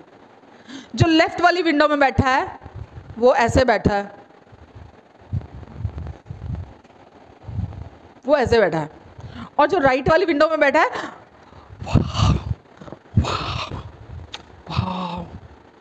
ऐसे बैठा है। वो क्यों बैठा है मालूम? जो लेफ्ट वाली विंडो में बैठा है उस रास्ते, आप पहाड़ों में जाते हैं, जब आपको पता है कि जब भी आप पहाड़ों में जा रहे हैं, ड्राइव कर रहे हैं, एक तरफ पहाड़ आते हैं, एक तरफ खूबसूरत वादियाँ आती हैं, ठीक है। तो जो लेफ्ट तरफ बैठा है उसकी तरफ पहाड़ ही पहाड़ आ रहे हैं, जो राइट साइड पे बैठा है उधर खूबसूरत वादियाँ आ रही हैं, बहुत सुंदर व्यू है वहाँ पे, ब्यूटीफुल मतलब वहाँ सीन दिख रहे हैं और वो बहुत खुश हो रहा है। अब जो लेफ्ट साइड पे बैठा है, पहाड़ ही पहाड़, कुछ अच्छा नहीं है, वो उन फीलिंग्स में चल रहा है, ठीक है, कुछ अच्छा नहीं है। अब देखो यहाँ क्या अंतर है, फोकस, ध्यान। एक का ध्यान किधर है, फूलों की तरफ, वादियों की तरफ, दूसरे का ध्यान किधर है, जगह फर्क है क्या? हेलो, जगह फर्क है क्या? जगह तो एक ही है ना, जिस रास्ते से वो जा रहा है उस रास्ते से वो जा रहा है, सेम है। इधर वाला जो है वो बहुत खुश है, वो उधर फोकस भी नहीं कर रहा पहाड़ की तरफ, उसका ध्यान भी नहीं जा रहा पहाड़ की तरफ। लेकिन जो इधर वाला है, अरे भैया इधर मत देख, इधर देख, इधर ध्यान करेगा, सब अच्छा है ना, सब खूबसूरत है ना, कुछ गड़बड़ नहीं है, कुछ उस टाइम पैदा थोड़ा होने जा रहा है, ऑलरेडी सुंदर है, ऑलरेडी खूबसूरत है। दुष्ट क्या करता है, सारा फोकस पहाड़ की तरफ लेकर जाता है, कुछ अच्छा नहीं है, बेकार जिंदगी, कुछ दिखाई ही नहीं दे रहा आगे, बेकार, कुछ भी अच्छा नहीं है लाइफ में, सब बेकार, थर्ड क्लास, कुछ तो पता नहीं चल रहा। लेकिन यीशु आपको क्या कह रहे हैं, देख मैंने सब कुछ कितना सुंदर बना दिया है, मैंने सब कुछ को अच्छा कर दिया है। आप हैं शॉर्ट साइट वाले, जो नकारात्मक वाले हैं ना, वो इधर देख रहे हैं। परमेश्वर बोलते देख, अब जो मसीह यीशु में है वो नई सृष्टि है, पुरानी सारी बातें बीत गई, देखो सब कुछ मैंने नया कर दिया है, कुछ भी होना बाकी नहीं है। नकारात्मक सोच हमारा अपना चुनाव है कि हम हर समय जो नहीं है उस पर ध्यान लगा कर रखते हैं, या जो है उसको उस पर ध्यान लगा कर रखते हैं और उसके लिए धन्यवादी होते हैं। ये हम पर है, मालूम, ये हम पर बहुत डिपेंड करता है कि हम घटी की सोच वाले होते हैं या बढ़ती की सोच वाले होते हैं। एक व्यक्ति के अंदर एक स्पिरिट ऐसी काम कर रही है जो हर टाइम कमी घटी वाली है, कंजूस पने की है, हमेशा बेकार, घटिया, छोटा सोचना, है ना। उदारता की आत्मा केवल पैसों के लिए नहीं होती है, उदारता की आत्मा का मतलब होता है बड़ा सोचना, चंगाई को लेकर बड़ा सोचना, किसी को प्यार करने के लिए बड़ा सोचना, माफ़ी के लिए बड़ा सोचना, है ना, चीज़ों को भुला देने के लिए बड़ा सोचना, परमेश्वर को बड़ा देखना, अपने जीवन में बड़ा रखना, है ना, जो परमेश्वर ने पूरा कर दिया उसको बड़ा देखना, जो यीशु ने क्रूस पर पूरा कर दिया उसको बड़ा देखना, जो उन्होंने हमारे अंदर काम को कर दिया उसको बड़ा करके देखना। और जो कमी घटी वाला होता है, खाली शरीर पर देखना, शरीर में कहाँ दर्द हो रहा है, कहाँ दर्द हो रहा है, कहाँ क्या नहीं है, अरे इधर से टेढ़ा हो गया, अरे इधर से टुंगली दगता है, अरे इधर से ये प्रॉब्लम, अरे। छोटी सोच वाले का फोकस कहाँ रहेगा, कमी घटी वाले का सारा दिन शरीर पर ध्यान रहेगा, सारा दिन क्या नहीं है उसकी लाइफ में, सारा दिन उसका ध्यान उस पर रहेगा। जो छोटी सोच वाले होते हैं, है ना, वहाँ एक स्पिरिट है जो आपका फोकस लिए हुए है, वो आपको जो चारा दे रही है वो स्पिरिट, आप वही चारा ले रहे हो और आप भी अपनी वही सोच बना रहे हो, जबकि परमेश्वर ने आपको बहुतायत से भर दिया, अपनी अबंडन से भर दिया। तो परमेश्वर क्या चाहते हैं, हम घटी की सोच ना रखें, हम बहुतायत की सोच रखें, हम कमी घटी की सोच ना रखें, हम शरीर पर फोकस ना करें। शरीर छोटा है, आत्मा बड़ी है, हमारे अंदर है जो शरीर टेम्परेरी है, अंदर जो आत्मा है वो अनंतकालीन है हमारे अंदर। और परमेश्वर चाहते जो अनंतकालीन है, जो कभी नहीं खत्म होने वाला जीवन है, हम उस पर अपना फोकस बना कर रखें। समझ रहे हैं? अगर आप अपनी मानसिकता को नहीं बदलोगे तो जीवन नहीं बदलेगा, और आपकी मानसिकता को आप खुद नहीं बदल सकते, केवल परमेश्वर का वचन आपकी मानसिकता को बदल सकता है। वो भोले लोगों को समझ देता है, वो हमें बुद्धिमान बनाता है, वो हमें उदार बनाता है परमेश्वर का वचन। तो छोटी सोच से आप अगर देखोगे, पहले हम लोग जब किसी भी धार्मिक स्थल पर जाते थे तो हम देखते थे, बुरा मत मानना जो मैं बोल रही हूँ, मेरी इंटेंशन कोई ऐसी नहीं है, मैं हमारी सोच की बात कर रही हूँ, कि या तो फटा हुआ नोट डालना, जो दुनिया में कहीं नहीं चलता उसको वहाँ डालना, ऐसे ही करते थे ना। या सबसे छोटा नोट कौन सा है वो निकाल के डालना, ऐसे ही करते थे ना हम सब। क्यों करते थे? क्योंकि छोटी मानसिकता थी, कमी घटी की मानसिकता थी कि नहीं बस इतना बहुत है, इससे ज़्यादा नहीं देना, इससे ज़्यादा क्या दे देंगे हम उस सोच में रहते थे। लेकिन अभी परमेश्वर ने हमें अंदर से पूरा नया कर दिया है, हमें अंदर से पूरा बदल दिया है। वो पुरानी नकारात्मक कमी घटी वाली स्पिरिट हमारे अंदर से चली गई है। अब परमेश्वर ने हमें अंदर से बदल दिया, नया बना दिया अपना जीवन देकर, है ना। हम एकदम नई सृष्टि हैं अभी अंदर से। तो अब हम कमी घटी की स्पिरिट हम उसको नहीं सुनते हैं, अब हम उदारता, अधिकाधिक देने वाले हैं। बाइबल में लिखा है, अधर्म के धन से धर्म के दोस्त बना लो। जो संसारिक धन है, परमेश्वर उसको क्या बोल रहे हैं? अधर्म का धन है। जो ये संसार का जो धन है वो अधर्म का धन है।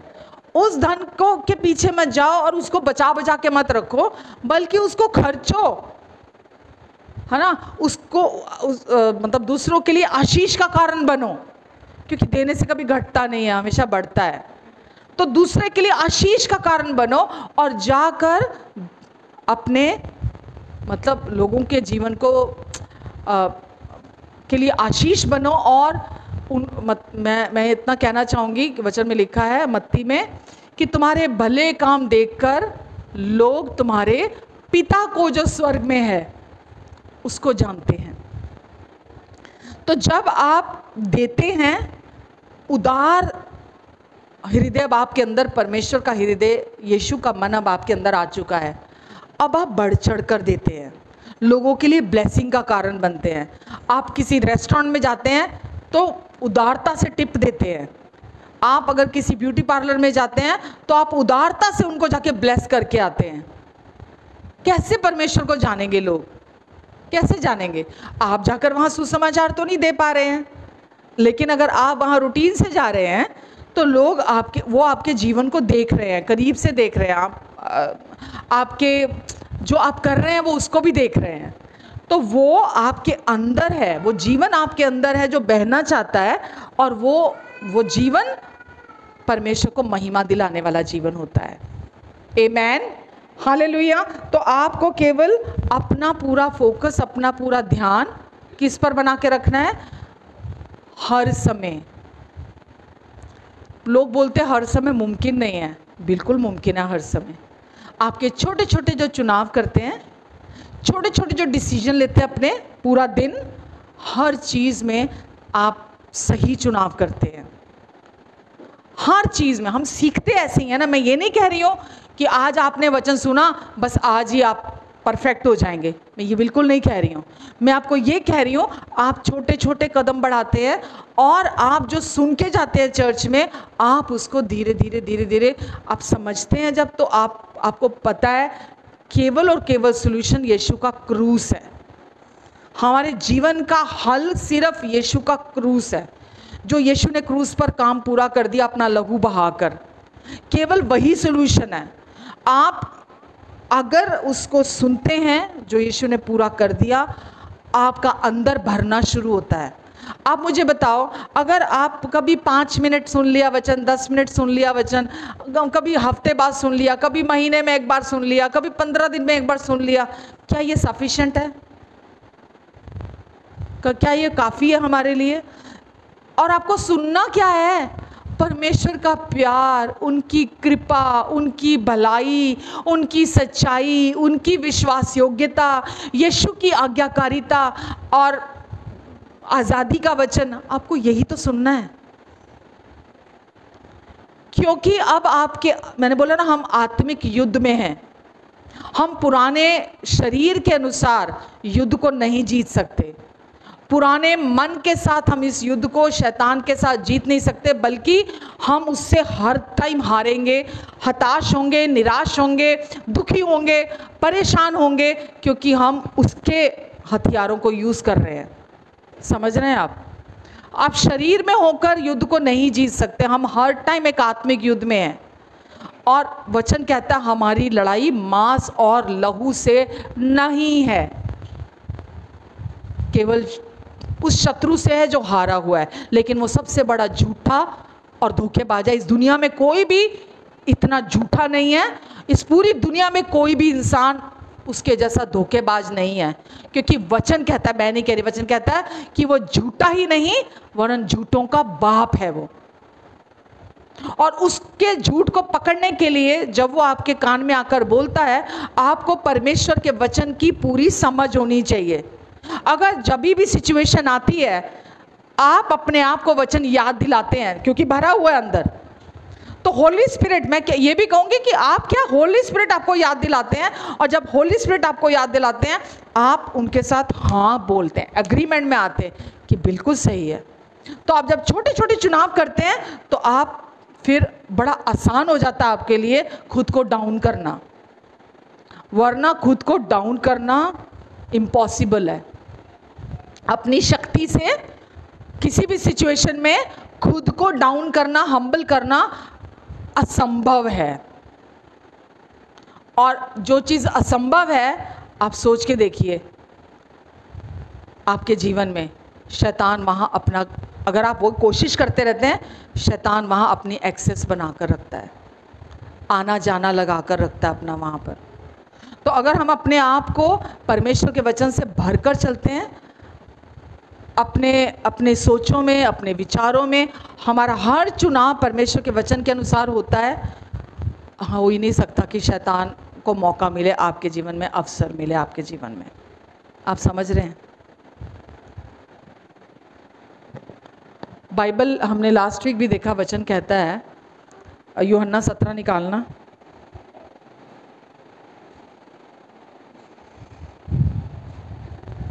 किसी की करनी हो हमें नहीं पता लगता, हम प्रार्थना कैसे करें, पता नहीं चंगा होगा कि नहीं होगा। किसी तरह की ज़रूरत आ जाए, हमें नहीं पता होता ये ज़रूरत कैसे पूरी होएगी, कैसे पूरी नहीं होएगी, है ना। हम अपने ही जीवन में अगर कमी घटी में चल रहे हैं, ना तो चंगाई है ना अबंडेंस है किसी तरह की, तो सोचिए दूसरे व्यक्ति की जाके हम क्या मदद कर पाएंगे।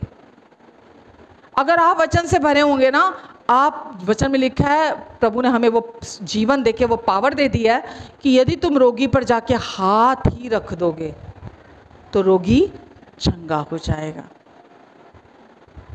क्योंकि आपको पता है ये आप नहीं कर रहे हैं, वो जो जीवन आपके अंदर है वो इसको पूरा कर रहा है।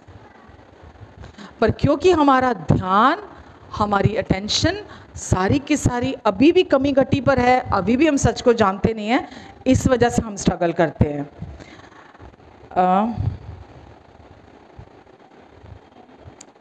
मालूम, मैं अपने जीवन में एक वचन मेरा बड़ा पसंदीदा जो मैं आपके साथ ये पढ़ रही हूँ, मैं इस वचन को अपने अंदर मैक्सिमम मनन करती हूँ। आपको भी यही चाहिए कि जो यूहन्ना 17:21 में लिखा है कि हे पिता, जैसे तू और मैं एक हैं। मैं प्रार्थना करता हूँ, यीशु ने कहा कि हे पिता, जैसे तू और मैं एक हैं, वे सभी भी एक हो जाएं।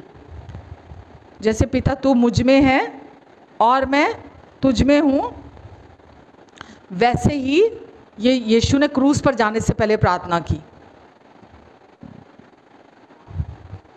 यीशु ने क्रूस पर जाने से पहले प्रार्थना की, वैसे ही ये भी हमारे साथ एक हो जाएं, ताकि ये संसार ये विश्वास करे कि तूने मुझे भेजा है और ये महिमा जो तूने मुझे दी है मैंने उन्हें दे दी है, ताकि जैसे हम एक हैं वैसे ये भी हमारे साथ एक हो जाए। अगर आप हर टाइम अपने अंदर ये मेडिटेट करते हैं ना कि मैं, जैसे ये पिता और यीशु एक हैं, वैसे ही मैं भी उनके साथ, पिता और यीशु के साथ एक हो चुका हूँ, उनकी महिमा में उनके साथ एक हो चुका हूँ।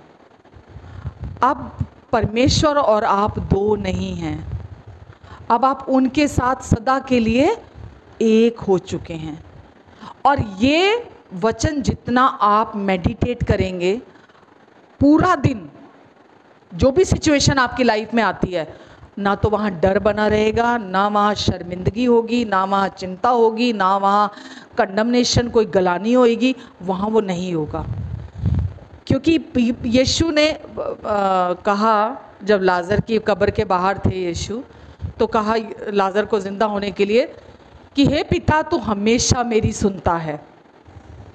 बोला ना यीशु ने, हे पिता तू हमेशा मेरी सुनता है।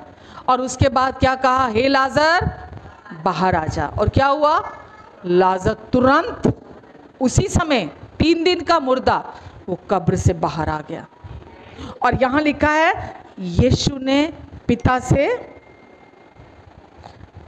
प्रार्थना की, विनती की कि हे पिता जैसे तू और मैं एक हैं, वैसे ही मैं प्रार्थना करता हूँ कि ये भी हमारे साथ एक हो जाएं, हमारी महिमा के साथ, हमारी महिमा में हमारे साथ एक हो जाएं। जो जीवन पिता का है, जो जीवन पिता ने यीशु को दिया है ना, और वो जीवन जो यीशु दुनिया में देने के लिए आए, कहा उस जीवन के साथ हम उनके साथ एक हो जाएं हमेशा हमेशा के लिए। आमेन। तो ये हमारे लिए, ये वचन मैं आपको बता नहीं सकती कितना पावरफुल है, कितना पावरफुल है ये। आप सोचिए, आप और पिता और यीशु आप एक हो चुके हैं, कोई भेद नहीं रहा, कोई फर्क नहीं रहा। कहाँ हो चुके हैं, आत्मा में हो चुके हैं। और हमारा फोकस कहाँ है, सारा फोकस कहाँ है, शरीर में। अरे मैं तो प्रार्थना नहीं करता, परमेश्वर कहाँ मेरी प्रार्थना सुनेंगे। अरे मैं तो वचन ही नहीं पढ़ा, परमेश्वर कहाँ मुझे प्यार करेंगे। और मैं तो चर्च ही नहीं गया, परमेश्वर तो मुझे बिल्कुल ब्लेसिंग देंगे ही नहीं परमेश्वर मुझे। हमारा सारा फोकस कहाँ है, मैंने क्या किया, मैंने क्या नहीं किया। हमारा सारा का सारा फोकस बाहर है। जबकि सच क्या है कि हम पिता के साथ हमेशा के लिए एक होकर जुड़ चुके हैं। कोई भिन्नता नहीं है, कोई फर्क नहीं है अब हमारे अंदर। आमेन। और पिता के साथ हम तब तक एक नहीं हो सकते थे जब तक जो पिता का है, अगर वो हम में पूरा नहीं हो गया, हम उनके साथ एक नहीं हो सकते थे। तो परमेश्वर ने यीशु को भेजा, जो कुछ भी पिता का है उसको हमारे अंदर भेजा, हमारे साथ एक करने के लिए, ताकि जो कुछ हमारा है वो पिता का हो जाए और जो कुछ उनका है वो हमारा हो जाए। तो अब कोई डिफरेंस नहीं है कि अगर हम ये कहें कि नहीं इस क्षेत्र में तो नहीं, परमेश्वर मेरे साथ एक नहीं हो सकते। मेरी सोच ऐसी है, परमेश्वर मेरे साथ एक नहीं हो सकते क्योंकि मैंने ऐसा गलत सोचा, मैंने ये पाप कर दिया, मैंने ये ऐसा कर दिया, मैंने वैसा कर दिया। परमेश्वर बहुत बुद्धिमान है और इस सच्चाई को जानते बूझते हुए भी उन्होंने यीशु को भेजा ताकि हम उनके साथ हमेशा के लिए एक हो जाएं। वो जानते थे हम अभी भी गलतियां करेंगे, उनको पता था हम अभी भी पाप करेंगे, उनको पता था हम अभी भी सही जीवन नहीं जिएंगे परफेक्ट, तो भी उन्होंने चुनाव किया हमारे अंदर आने का। तो अब हम पिता के साथ हमेशा के लिए एक हो चुके हैं और उनका जीवन हम में से तब तक नहीं बह सकता जब तक संपूर्णता से उन्होंने अपना जीवन हमारे अंदर नहीं उड़ेल दिया। वो कुछ भी आपको चाहिए हो, पहले उन्होंने अपने आप को आपके अंदर भर दिया, भरा होगा तभी बाहर आएगा। तो कुछ भी बाकी नहीं है, वो जीवन से आप भरे हुए हैं परमेश्वर के। इसको ही क्या बोलते हैं, यूनिटी, इसको ही बोलते हैं एकता। परमेश्वर ने आपके अंदर अपनी महिमा को डाल के आपको अपने साथ एक कर दिया। आपको पता है ना, जब आदम और हव्वा अदन के वाटिका में थे, परमेश्वर ने उनको अपनी महिमा के में ढका हुआ था, कवर किया हुआ था। इसीलिए तो जब वो नग्न थे, उनको ये एहसास ही नहीं था कि उनमें कोई कमी मतलब वो नग्न है, उनके शरीर पर कपड़े नहीं हैं। तो वचन हमें बताता है कि परमेश्वर ने उनको अपने स्वरूप और समानता में बनाया। परमेश्वर को वो रोज़ देखते थे, परमेश्वर रोज़ उनसे मिलने आते थे, परमेश्वर रोज़ उनसे बातें करते थे। समझ रहे हैं आप? लेकिन दुष्ट ने क्या भरमाया उनको आकर, हव्वा को आकर उस पेड़ की तरफ उसका फोकस और अटेंशन लेकर गया जो ऑलरेडी वहाँ था, जिस पेड़ को वो रोज़ देख रही थी, वो फल को वो रोज़ देख रही थी। वो कोई नया पैदा नहीं हुआ था फल, वो फल रोज़ वहाँ था, वो रोज़ उसको वहाँ देख रही थी। लेकिन दुष्ट ने आकर उसका ध्यान, उसका जो अटेंशन था उसकी तरफ स्पेशली लेकर गया। क्या बोला कि यदि तू इस वृक्ष के फल में से खाएगी तू मरेगी नहीं, वरन परमेश्वर के समान हो जाएगी। तू मरेगी नहीं, वरन परमेश्वर के समान तुल्य हो जाएगी। अब आप मुझे बताओ, परमेश्वर का जीवन का श्वास परमेश्वर ने उनके अंदर डाला था, तभी वो जीवित प्राणी बन गया था। परमेश्वर ने वो किस लिए डाला? ताकि वो आत्मा के प्रति प्रतिक्रिया दें, ना कि शरीर के प्रति। परमेश्वर ने बोला कि फूलो फलो और इस पूरी पृथ्वी में भर जाओ। उनको ब्लेसिंग भी अपनी दे दी। वो परमेश्वर के जैसे थे, उनमें कोई कमी घटी नहीं थी।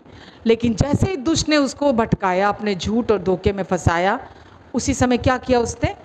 वैसा ही उसका परसेप्शन हो गया, वैसी ही उसकी कल्पना हो गई, और वो वृक्ष को भी ऐसे ही देखने लगी, वो परमेश्वर के बारे में भी वैसा ही सोचने लगी, उल्टा।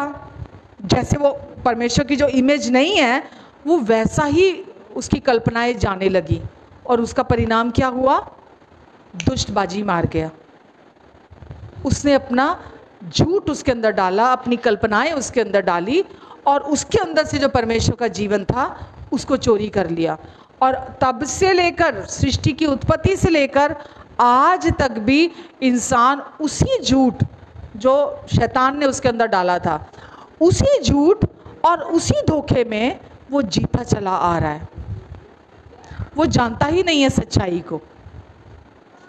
परमेश्वर ने आज आपको अपने स्वरूप और समानता में बना दिया, आपको धर्मी बना दिया अपने पुत्र के द्वारा, आपको पवित्र बना दिया अपने पुत्र यीशु के द्वारा, आपको सिद्ध बना दिया अपने पुत्र यीशु के द्वारा। वो जीवन जो अदन की वाटिका में चोरी हुआ था, उसको आपके अंदर वापस डाल दिया। आदम और हव्वा परमेश्वर के साथ एक नहीं थे, ठीक है, पर अभी क्या हो गया? उससे बेहतर परमेश्वर ने आपको दे दिया।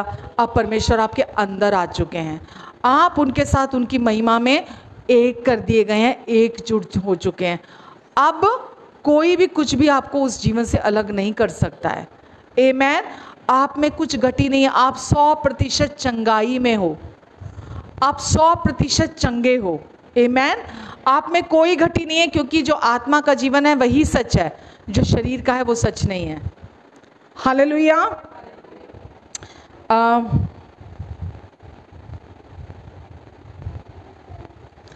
एक बात यहाँ और बहुत सुंदर है जो मैं आपको क्लियर करना चाहूँगी कि चंगाई को लेकर हम सब का दृष्टिकोण, जो परसेप्शन है ना, बहुत अलग है। हम सब ये जानते हैं, जब आदम ने पाप किया, पाप का परिणाम था श्राप, और श्राप की वजह से बीमारी आई। और वो कहाँ आई? भीतर मन में। कहाँ आई? पाप कहाँ आया? श्राप कहाँ आए? मन में। कहाँ आए? एक व्यक्ति श्रापित है तो कहाँ है? मन में। पाप आया तो कहाँ आया? मन में। श्रापित हुआ तो कहाँ हुआ? मन में। तो बीमारी आई तो कहाँ आई? क्लियर है? तो पाप की वजह से बीमारी आई थी। लेकिन अभी यीशु ने आकर अपना जीवन हमारे अंदर जब डाला, जिस दिन हमने प्रभु यीशु मसीह को अपना प्रभु और उद्धारकर्ता स्वीकार किया, उस दिन हम नई सृष्टि बन गए। परमेश्वर का आत्मा हमारे अंदर आया, हमें परमेश्वर ने अपनी धार्मिकता को वरदान में दे दिया, गिफ्ट स्वरूप दे दिया। परमेश्वर की धार्मिकता ही परमेश्वर का जीवन है। समझ रहे हैं आप? परमेश्वर की धार्मिकता ही परमेश्वर का जीवन है। वो जीवन हमारे अंदर आ गया, और जब वो जीवन हमारे अंदर आया तो क्या हुआ, कोई बताएगा? वो जीवन जब हमारे अंदर आ गया, मैं देखती हूँ कितने लोग ध्यान से सुन रहे हैं। पहले नंबर पर क्या आया था? पाप। क्या आया था? पाप। पाप की वजह से आत्मिक मृत्यु आई थी ना। तो सबसे पहले क्या आया था? पाप प्रवेश कर गया था। फिर क्या हुआ? श्राप। फिर क्या आया? बीमारी। तो क्या आया? पहले पाप आया, फिर बीमारी आई व्यक्ति के जीवन में, और वही बीमारी मृत्यु को लेकर आई। अभी जो यीशु का जीवन हमारे अंदर आ गया है, ठीक है, जब जीवन अंदर आया, हर बंदे को ये बड़ा आसान लगता है, ओ यीशु मुक्तिदाता है, यीशु ने हमारे पापों से हमें छुटकारा दिला दिया, मेरे को माफ़ कर दिया, मेरे सारे पाप धो दिए, मेरे सारे पाप शुद्ध कर दिए, मुझे धर्मी बना दिया ना। लेकिन जब चंगाई का सवाल आता है तो लगता है कि नहीं, चंगाई बड़ा काम है। पाप के लिए, मैंने पिछले हफ्ते भी बोला था ना, पाप के लिए हम बड़ी जल्दी माफ़ी स्वीकार कर लेते हैं, पाप के लिए, कि यीशु ने मेरे को माफ़ कर दिया है। जब हम गलती करते हैं, जब हम गिर जाते हैं, है ना, तो हम बड़ी जल्दी उस माफ़ी को स्वीकार कर लेते हैं। लेकिन जब बीमारी आती है, डॉक्टर की रिपोर्ट आती है ना, कोई बॉडी में सिम्टम आते हैं, तो क्या करते हैं हम? सच बोलना। सबसे पहले क्या होता है? डर जाते हैं, घबरा जाते हैं, परेशान हो जाते हैं, सोचते हैं किसको फ़ोन करूं, किसके पास जाऊं, किसको बोलूं, प्रेयर ग्रुप, प्रेयर रिक्वेस्ट कहाँ भेजूं, है ना, क्या करूं मैं? चंगाई के लिए हमें बहुत मुश्किल लगता है। पर यह क्या है? ये सही है? क्यों सही नहीं है? क्यों सही नहीं है हमारी लाइफ में ये? क्योंकि हम झूठ को हर समय जी रहे हैं, हम झूठ में जीते रहते हैं। क्यों? आपको मालूम है, यीशु ने मत्ती, मरकुस, लूका, यूहन्ना में जितनी भी चंगाइयाँ करी, लहू बहने वाली स्त्री को चंगा किया, है ना, बैतसदा के कुंड पर वो लकवा वाला बैठा हुआ था, उसको चंगा किया, है ना, पतरस की माँ को बुखार हुआ था, उसको चंगा किया, सूखे हाथ वाले को चंगा किया, कोढ़ी को शुद्ध किया, अंधे को, बर्तमाई को चंगाई दी, है ना, बहुत सारे चिन्ह चमत्कार किए यीशु ने। और हम अभी भी, सच मानना, हम अभी भी वही चंगाई जैसे यीशु ने किया था ना वहाँ पर क्रूस पर जाने से पहले, मत्ती, मरकुस, लूका, यूहन्ना में, हम अभी भी मानसिकता वही रखे हुए हैं चंगाई के लिए। हम अभी भी वही मानसिकता में रखे हुए हैं। हमको ये नहीं पता कि क्रूस पर यीशु ने जब कहा पूरा हुआ, तो मंदिर का पर्दा ऊपर से नीचे फट गया, 2 भाग में हो गया। और हम, वचन में लिखा है कि जैसा उड़ाऊ पुत्र का जो पिता था, पुत्र पिता की तरफ भागते हुए नहीं आया, पिता पुत्र की तरफ भागते हुए आया, खुशी से आनंदित होकर, और उसको आकर गले लगाया, गंदा, मैला, कुचैला। हम भी तो ऐसे ही थे ना, पाप में, गंदे, लिपटे हुए, मैले, कुचैले। ऐसे पुत्र को गले लगाया और चूमता चला गया, चूमता चला गया, चूमता चला गया। क्यों? क्योंकि उसका पुत्र जो खो गया था वो वापस लौट आया है। बिल्कुल ऐसे ही जिस समय मंदिर का पर्दा ऊपर से नीचे की ओर फटा, तो क्या हुआ? हम तो जानते नहीं थे, पर पिता हमारी ओर लपके।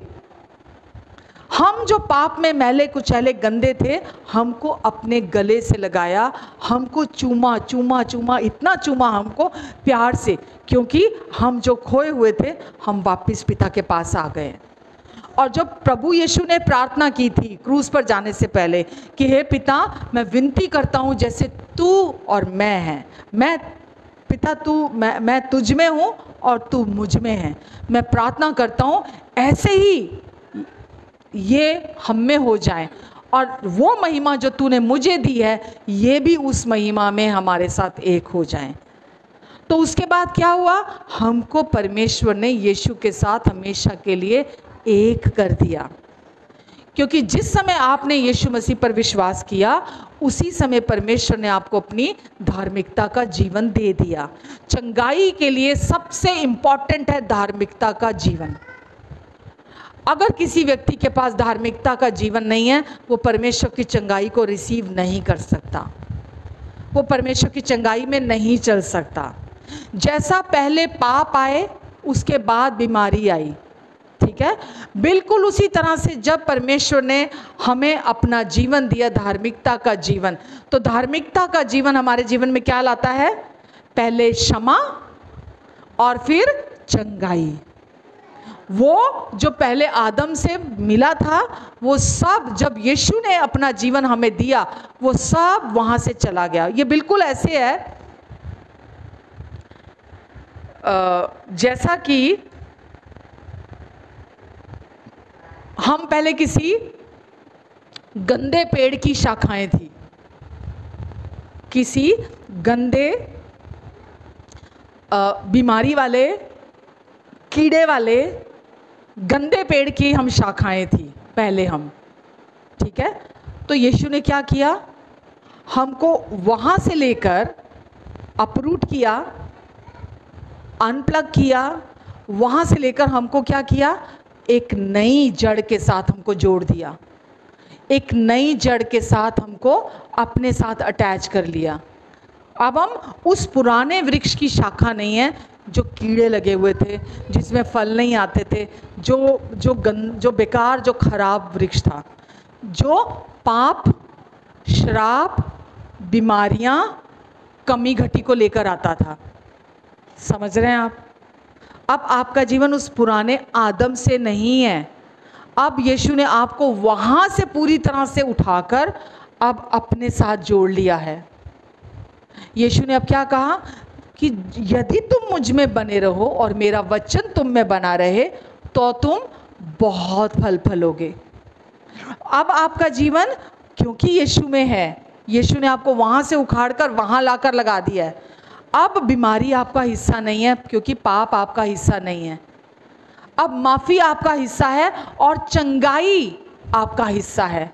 अब आप खुद चंगाई हो।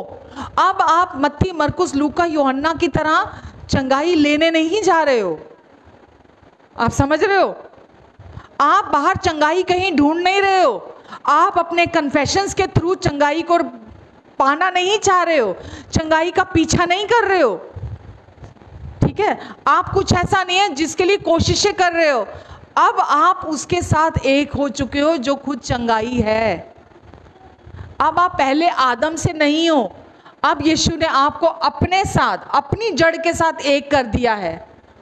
पहले आप जब आदम में थे तो पाप का फल आता था, बीमारियों का फल आता था, कमी घटी का फल आता था, लोभ का, लालच का, अशांति का, डर का, चिंता का, शर्मिंदगी का, ये सब फल आते थे। बैर, विरोध, झगड़ा, वो सब आदम का फल का परिणाम था। हम सब जानते हैं कि जब आदम ने पाप किया था तो क्या हुआ था। जो आदम की संतान थी केन और हाबिल, केन और हाबिल, केन ने हाबिल का खून कर दिया था। किस वजह से? क्योंकि पाप प्रवेश कर गया था, उनके मन में पाप प्रवेश कर गया था। लिखा है हाबिल ने परमेश्वर के सामने भेंट चढ़ाई जो परमेश्वर को भाती थी। केन को बहुत गुस्सा आया, उसको बड़ी जलन हुई कि परमेश्वर ने उसकी भेंट स्वीकार कर ली, मेरी स्वीकार नहीं की, और उसने, केन ने हाबिल को मार दिया। तो ये सिम्टम था, ये साइन था कि पाप प्रवेश कर गया है मानव जाति में। तो अभी क्या है, अभी हम उस पाप, वो जो आदम में प्रवेश किया था, हम उस आदम से ही बिलोंग नहीं करते हैं। अब हम मसीह यीशु से बिलोंग करते हैं। अब हमारी जड़ जो है वो प्योर है, शुद्ध है, धर्मी है, पवित्र है। आज हम धर्मी किसकी वजह से बने? यीशु की वजह से। यीशु हमारी धार्मिकता है, यीशु हमारी पवित्रता है, वो क्योंकि हम उस जड़ से जुड़ गए हैं। हमने कुछ अच्छे काम नहीं किए थे, हमारे भले कामों की वजह से परमेश्वर ने हमें धर्मी नहीं बनाया, पवित्र नहीं बनाया। यीशु की आज्ञाकारिता ने हमको धर्मी बनाया है। यीशु हमारे लिए रोगी बने ताकि हम यीशु में चंगे हो जाएं। तो ये सब कुछ हमारे लिए यीशु ने क्रूस पर पूरा कर दिया है। मेरा ज़्यादा फोकस आज किस बात पर है? चंगाई को लेकर। अब आपको ये पता होना चाहिए कि जब भी मुझे चंगाई की ज़रूरत होगी, बीमारी के सिम्टम आएंगे, रोग के सिम्टम आएंगे, डॉक्टर की डायग्नोसिस आएंगी, तो मुझे किसी तरह का, जैसे मैं पापों की माफ़ी ऐसे विश्वास कर लेता हूँ कि हाँ अब मैं पापी नहीं हूँ क्योंकि यीशु ने मुझे अपनी धार्मिकता गिफ्ट में दे दी है।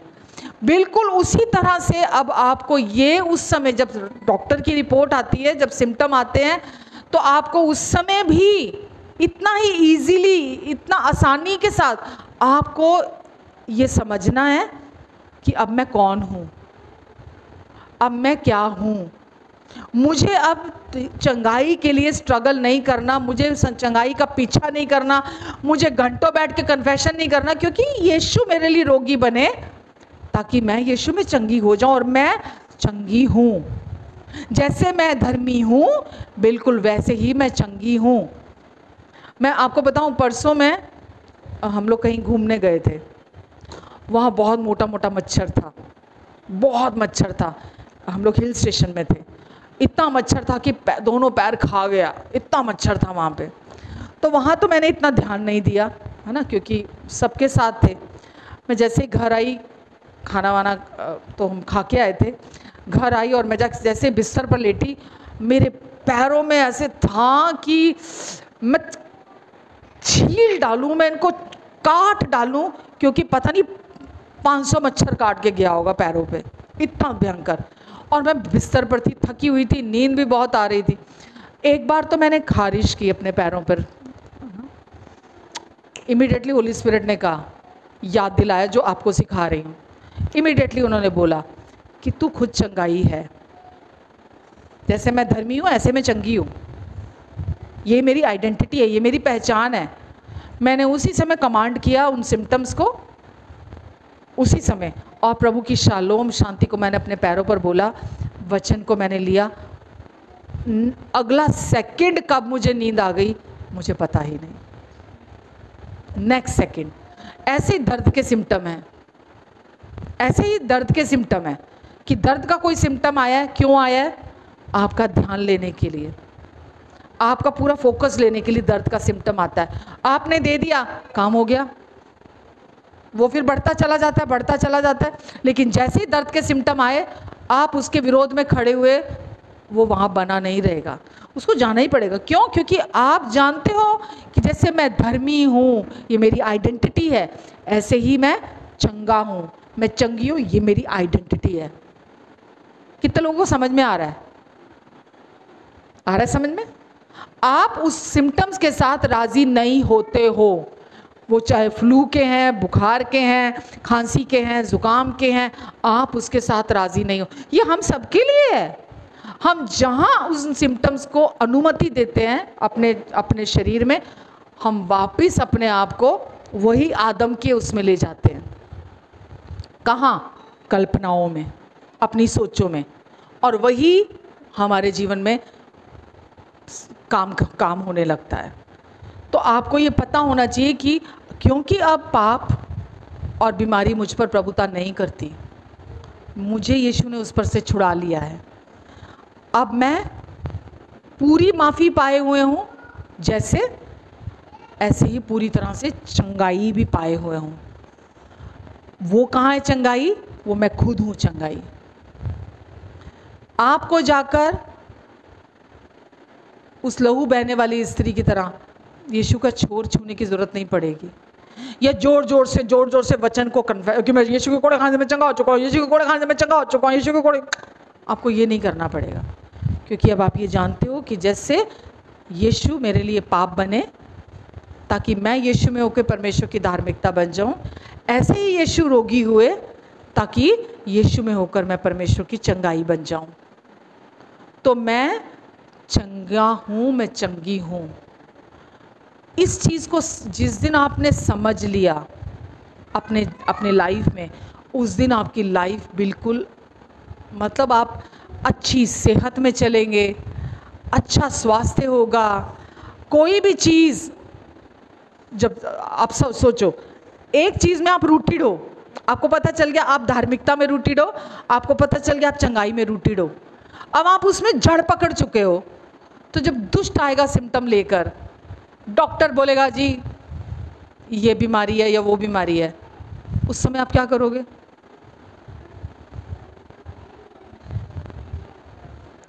देखो, हमने बहुत सालों से ना, हमने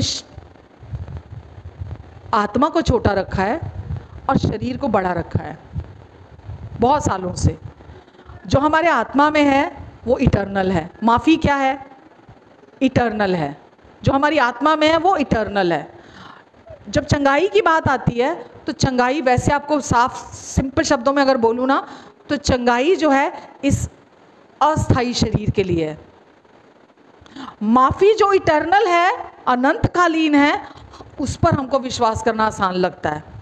पर जो हमारा ये शरीर है, इसकी चंगाई है जो कि अस्थाई है और जो कि मामूली है, हमको वो बहुत बड़ी लगती है। शरीर की चंगाई, हमने उद्धार को स्वीकार कर लिया, हमने धार्मिकता को स्वीकार कर लिया, हमने माफ़ी को स्वीकार कर लिया, हमने परमेश्वर के जीवन को भी जान लिया, लेकिन जैसे ही रोग के सिम्टम आते हैं हमको लगता है क्या हो गया, ये मैं कहाँ चला जाऊँ, अब ऐसा क्यों हो गया? समझ रहे हैं आप?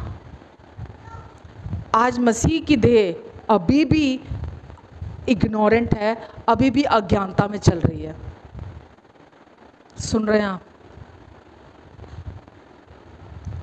कोई भी सिम्टम हो, सिर के तालू से लेकर पैर के तलवों तक, जिस समय परमेश्वर ने आपको यीशु की प्रार्थना सुन के अपने साथ एक किया, आपकी हीलिंग उसी समय आपको दे दी गई है, क्योंकि अब आप परमेश्वर की महिमा में उनके साथ एक हो चुके हो।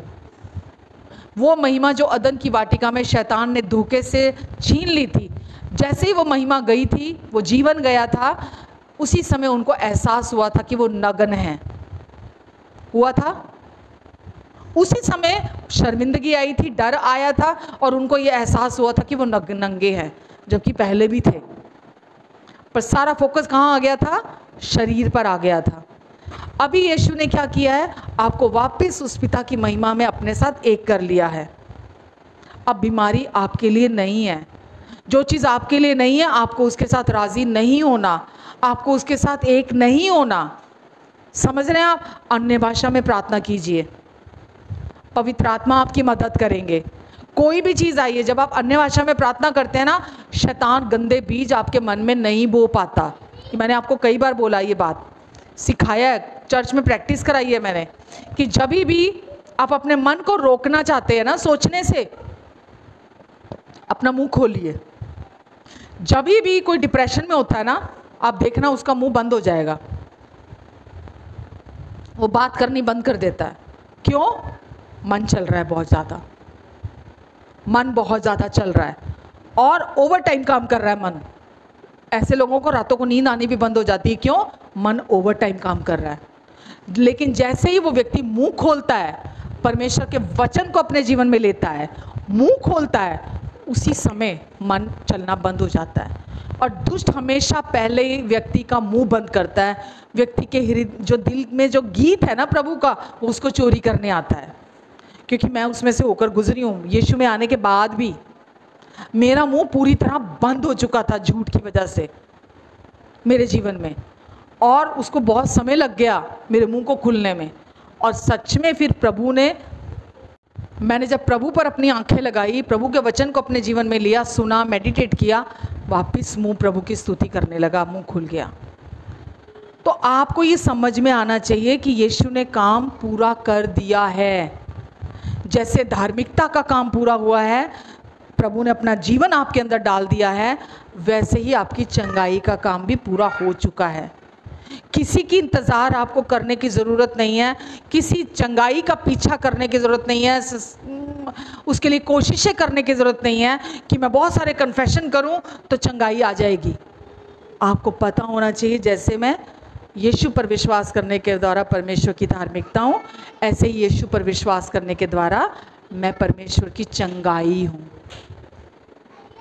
आप चंगे हो चुके हैं, आमेन, क्योंकि वो जीवन अब आपके अंदर आ गया है। हालेलुया। कुछ सीखा, आप सीख रहे हैं, कुछ समझ में आ रहा है आपको?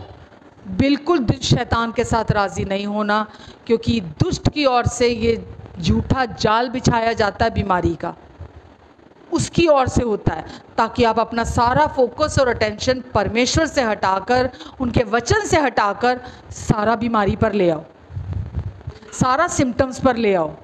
आपको मैंने बोला, जैसे पहले बोला, आखिरी बार ये बात बोलकर ख़त्म करती हूँ, आपकी सोचों में बहुत पावर है, परमेश्वर उसके पीछे नहीं है।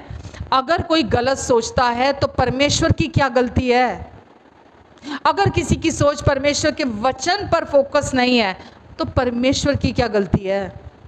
आप अपनी सोचों का ध्यान रखें, अपने मन का ध्यान रखें, परमेश्वर आपके जीवन के हर क्षेत्र का ध्यान रख लेंगे, बाहर सब कुछ का ध्यान रख लेंगे, अगर आप अपनी सोचों का ध्यान रख लें। अगर आप नहीं चाहते अपने जीवन में कूड़ा, तो अपने सोचों को कूड़े पर मत जाने दो। अगर आप अपने जीवन को आप खूबसूरत फलवंत देखना चाहते हैं, तो केवल परमेश्वर का वचन है, परमेश्वर का जीवन है जो आपके जीवन को फलवंत बना सकता है। ये अब आप पर निर्भर करता है कि आपकी सोचें आप कहाँ लगा कर रखते हो। चिंता पर, डर पर, दोष पर, शर्मिंदगी पर, आने वाले कल की बातों पर, डाउट पर, है ना, हर टाइम डाउट में चलते रहना, सुपरस्टिशियस होकर चलना, अपने सेल्फ एफर्ट्स में चलना, अपने समझ का सहारा लेना, है ना, सरेंडर नहीं करना। आपके अंदर अगर शांति लगातार बनी हुई है और आप रेस्ट में बने हुए हो, तो किसी को प्रूव करने की आपको ज़रूरत ही नहीं है।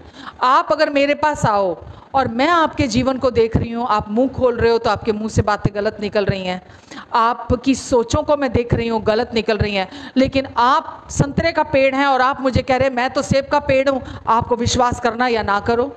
मैं तो संतरे का पेड़ हूँ, आपको विश्वास करना या ना करो। मैं देख रही हूँ आपको कि आप कौन सा पेड़ हो, ठीक है, आप सेब का पेड़ हो, पर आप दावा कर रहे हो कि नहीं आप संतरे का पेड़ हो। आपके दावा करने से कुछ नहीं होता, हमारा जीवन बता देता है हमारी सोचें कैसी चल रही हैं, हमारी लाइफ बता देती है, जो हम रोज जी रहे हैं हमारी सोचें कैसी चल रही हैं। आप धन्यवादी हैं तो वो आपकी लाइफ से पता चल जाएगा, आप प्रेम से भरे हुए हैं आपके जीवन से पता चल जाएगा, आप हमेशा गुस्सैल हैं, चिड़चिड़े हैं हमेशा, तो आपके जीवन से पता चल जाएगा। आपको किसी को प्रूव नहीं करना पड़ेगा, वो दिखाई दे जाएगा। अगर आपका रिश्ता यीशु के साथ जो है, जो उन्होंने पूरा कर दिया, वो रिश्ता आपके बाइबल पढ़ने से, प्रार्थना करने से, चर्च आने से बनने वाला नहीं है, वो ऑलरेडी बन चुका है रिश्ता। अब आपको उस रिश्ते में हर दिन चलना है। कैसे चलेंगे? उसके प्रति जागरूक होकर कि मैं उनके साथ हमेशा के लिए एक हो चुका हूँ, और ये यीशु के क्रूस पर उन्होंने पूरा कर दिया इस काम को। यीशु की आज्ञाकारिता ने मुझे धर्मी बना दिया, यीशु की आज्ञाकारिता ने मुझे परमेश्वर का जीवन दिया, मुझे चंगा कर दिया, और मैं परमेश्वर की चंगाई हूँ। मैं धर्मी हूँ यीशु के कारण, मैं पवित्र हूँ यीशु के कारण, मैं सिद्ध हूँ यीशु के कारण, मैं योग्य हूँ यीशु के कारण, मैं चंगा हूँ यीशु के कारण। सुन रहे हैं आप में कोई कमी घटी नहीं है। मत ढूंढो अपने अंदर कमियां घटियां, आप संपूर्ण हैं, क्योंकि परमेश्वर अब आपके अंदर आ गए हैं। जिसके अंदर परमेश्वर है उसके अंदर सब कुछ है। आमेन, हालेलुया। तो कुछ सीखा, कुछ सवाल है किसी का? कुछ? प्रेमी पिता, हम आपको धन्यवाद देते हैं परमेश्वर, हमसे पूरे दिल से प्यार करने वाले पिता, हमेशा हमें समझने वाले, हमेशा हमारी मदद और सहायता करने वाले, हमें प्रोवाइड कराने वाले, धन्यवाद देते हैं परमेश्वर। धन्यवाद, जब से प्रभु आप हमारे दिल में आए हैं प्रभु, सच में सब कुछ नया हो गया है। हम हर दिन महिमा से महिमा की ओर जा रहे हैं, हम अंश अंश करके बदलते चले जा रहे हैं। धन्यवाद देते हैं प्रभु हम आपको, प्रभु आज जो वचन का बीज आपने पवित्र आत्मा के द्वारा यीशु के लहू से इनके दिलों में बोया है, वो 30 गुना, 60 गुना, 100 गुना फल लेकर आएगा। हाँ प्रभु, मैं आपको धन्यवाद देती हूँ यीशु। हम यीशु की तरफ ताकने वाली कलीसिया हैं। हमारा फोकस अपने पर नहीं, यीशु पर रखते हैं। यीशु आप हमारे जीवन का केंद्र बिंदु हैं। हमारे जीवन के मध्य में हमेशा आप हैं यीशु। और हम चाहते हैं प्रभु, आप हमारे घर, हमारे परिवार, हमारी ज़िंदगी, हमारे रिश्ते, हमारी ज़रूरतें, हमारे फाइनेंसेस, हर क्षेत्र में हमारी सोचों के बीचों बीच हमेशा आप रहें प्रभु। हर समय हमारा फोकस आप पर बना रहे। मैं दुष्ट तेरी सारी गंदी चालों को इनकी ज़िंदगी से कैंसिल करती हूँ। हर एक ऊंचे विचार, हर एक ऊंची कल्पना जो मसीह के विरोध में उठती है, मैं उसका खंडन इन सब के मन से करती हूँ। और हर एक भावना को, इमोशन को मसीह यीशु की आज्ञाकारिता में के अधीन आने के लिए आदेश देती हूँ। पूरी आज़ादी, पूरा छुटकारा आ जाए यीशु मसीह के लहू के द्वारा। धन्यवाद देती हूँ प्रभु, धन्यवाद देती हूँ यीशु। आपका अनुग्रह, आपकी कृपा इन सब के जीवन के लिए बहुत है। धन्यवाद प्रभु, धन्यवाद यीशु, धन्यवाद प्रभु। जितने लोग ऑनलाइन हैं, अगर कोई वहाँ भी इस समय भी बीमार है या जो यहाँ मौजूद हैं, मैं सबके बॉडी के हर एक सिम्टम के विरोध में आती हूँ यीशु मसीह के नाम से। सिर से लेके पैरों तक, पैरों से लेके सर तक, इसी समय हर एक शैतान का झूठ और धोखेबाजी टूट जाए। हर एक रोग, बीमारी, कमज़ोरी का सिम्टम टूट जाए यीशु मसीह के नाम से। मैं कर्स करती हूँ, श्राप देती हूँ हर एक सिम्टम को, हर एक रोग, हर एक बीमारी को। इनके शरीर को छोड़कर निकल जा। आपका जीवन जो इनकी आत्मा में बहता है, वो इनके शरीर के हर एक वेन, हर एक टिश्यू, हर एक सेल, हर एक ऑर्गन, हर एक बोन, हर एक जॉइंट में बहने पाए यीशु मसीह के नाम से। प्रभु यीशु मसीह के नाम से मैं आपको धन्यवाद देती हूँ, धन्यवाद देती हूँ यीशु। आपका अनुग्रह इस समय इनके जीवन में काम कर रहा है प्रभु, अनुग्रह पर अनुग्रह। मैं आपको धन्यवाद देती हूँ। जो चंगाई बह रही है उसके लिए धन्यवाद, जो जीवन बह रहा है उसके लिए धन्यवाद, जो छुटकारा मिल रहा है उसके लिए धन्यवाद, आपकी कृपा के लिए धन्यवाद यीशु मसीह के नाम से। आमेन, आमेन। धन्यवाद यीशु, धन्यवाद प्रभु। पूरा सप्ताह आप इन्हें संभाल कर रखेंगे। अपनी महिमा के उस धन से जो मसीह यीशु में इनकी सारी ज़रूरतों को पूरा करेंगे।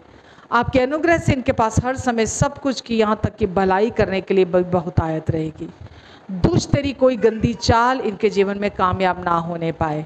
प्रभु आप अपने लहू के नीचे, अपने पंखों के तले इन सबको कवर करके रखेंगे और अपनी बुद्धि अपने फेवर में चलाएंगे। आपका अनुग्रह और शांति इनके जीवन में मल्टीप्लाई हो जाए यीशु के नाम से। आमेन, आमेन।